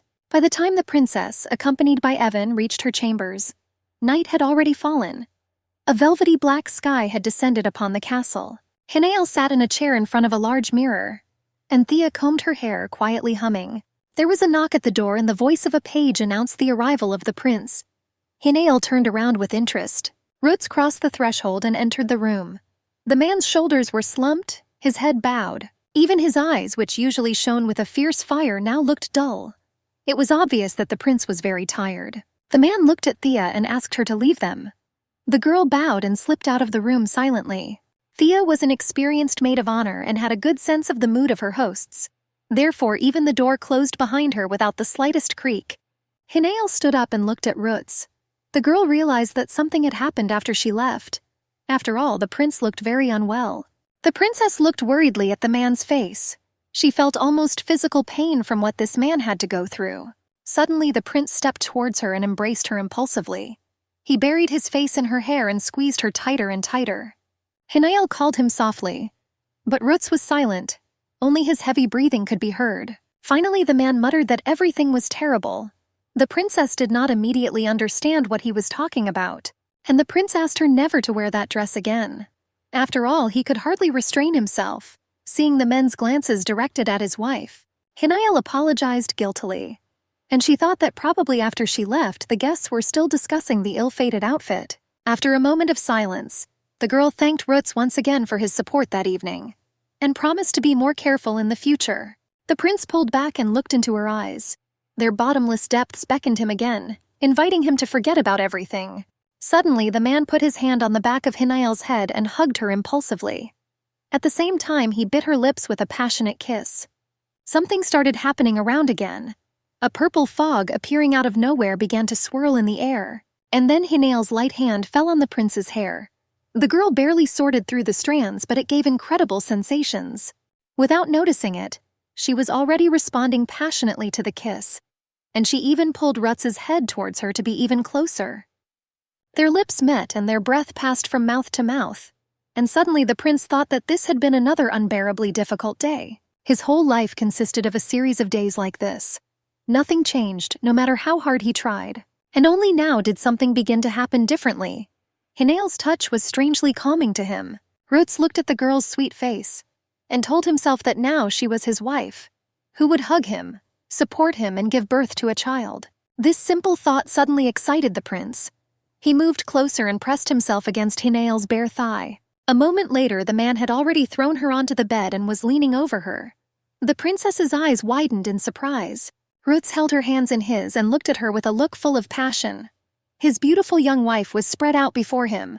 Pressing his lips to her neck, the man began to kiss all the bruises and abrasions that still remained on her tender skin. The girl quietly called him, but the prince did not move away. He only quietly said that they should think about the birth of an heir. After all, Hinael herself had told him that she wanted a child, and now Roots was ready to share this desire. The prince pressed, but the girl resisted, and asked him to wait. In response to her husband's surprise, the princess replied that she had not even taken a bath yet, and she promised to get ready and come to him immediately. And when Roots suggested taking a bath together, Hinael immediately remembered what preceded this process. This made the girl blush. Finally, the prince reluctantly listened to her objections, and only asked her to hurry. Hinael replied that she would try her best, and literally pushed her husband out of the room. After he left, Thea returned to her mistress, and while the princess was undressing, she began to prepare clean clothes. At the same time, Thea noticed that the prince looked dissatisfied, and she assumed that the unfortunate outfit was to blame. It caused some inconvenience. The maid of honor was worried about her mistress. The girl was afraid that the prince would be angry, and she tried to choose the best outfit. While sorting through the fabrics, the girl suddenly noticed a small, elegant bottle. She had never seen it before. Thea decided it was some kind of perfume. She opened the cap and brought the bottle to her nose. Inhaling, the girl felt the aroma of a blooming meadow, and she decided that the lady's body would smell nice if she added the aroma to the bathwater. The maid of honor glanced back at her hostess, and decided that this could well soften the prince's temper. After some hesitation, she poured the contents of the bottle into the warm bath. A subtle aroma filled the room. Meanwhile, Prince Roots had already managed to freshen up in his chambers, and was already finishing drying his wet hair with a towel. He waited for his young wife in anticipation, but the door remained closed. The delay began to irritate the impatient man, and at that time Thea was just returning to the princess's chambers. The girl carefully carried a glass on a tray. Already approaching the room, The maid of honor unexpectedly saw the prince at the door. He heard footsteps and turned around displeased. To his question, Thea bowed and replied that Hinael was in the bathhouse, and she asked him to bring her a glass of water to quench her thirst. Then the prince resolutely took the tray from her hands and declared that he would take it to the princess himself. Opening the door, the man stepped inside without hesitation, and Thea remained on the threshold, clasping her hands in excitement. She was still worried about the prince's mood. Rutz froze as he entered, amazed by what he saw. Shrouded in clouds of warm steam, Hinael appeared before him. The girl was still sitting in the bathtub. The princess recalled the expression on her husband's face when he asked her to hurry up. Then it seemed to her that there was passion in his voice. However, she had thought so many times before, and she was ready to believe in the sincerity of the prince's feelings. But almost immediately he said something completely different. Even at the first reception with the emperor, Rutz asked her not to think badly, and he added that he embraced her only to explain the delay on the way. Hinael remembered his words well, although she was already ready to believe that the prince was enchanted by her. The girl was confused. She did not understand what the prince really felt for her, and what she herself could allow herself to do to him. At today's banquet, she unwittingly caused trouble for the prince. However, the man did not blame her but took responsibility for it. And this was not the first time Rutz showed concern. This could indicate that he was not indifferent to the girl. Then suddenly she remembered his touches and kisses. Hinael found it hard to believe that all this could be just a game. After all, the prince's passion was visible to the naked eye. It was simply impossible to play something like that. Although it could have been just physical attraction.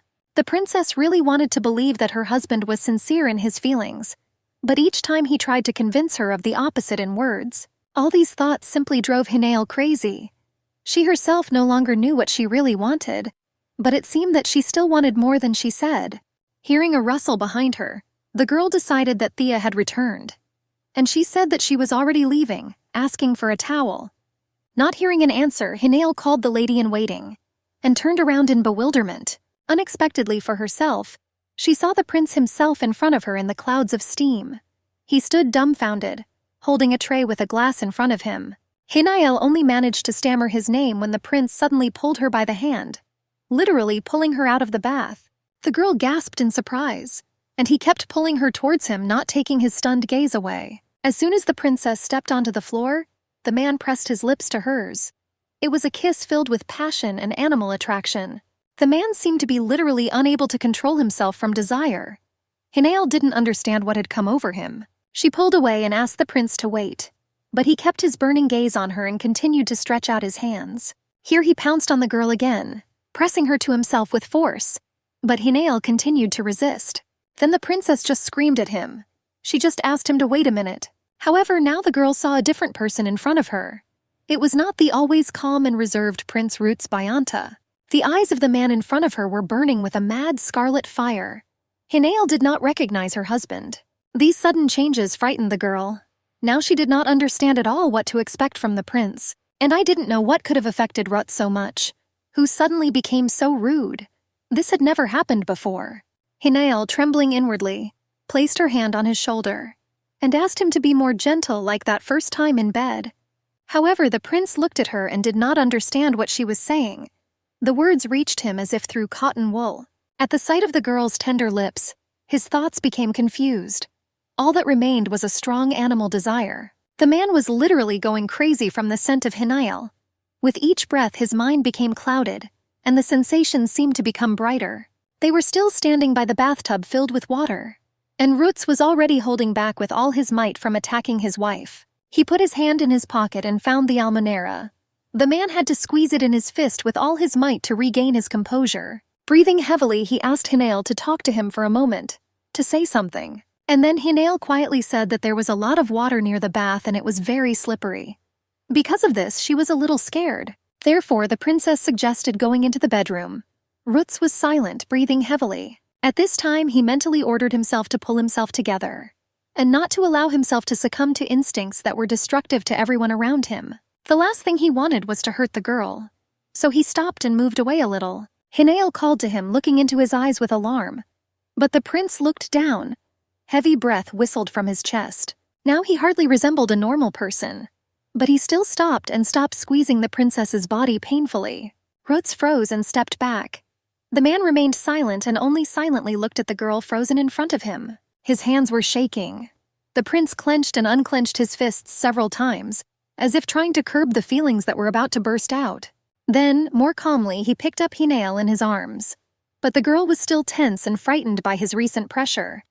Walking slowly across the parquet floor with bare feet, the prince carried his wife into the bedroom. Seeing that his rage had subsided, the girl relaxed a little.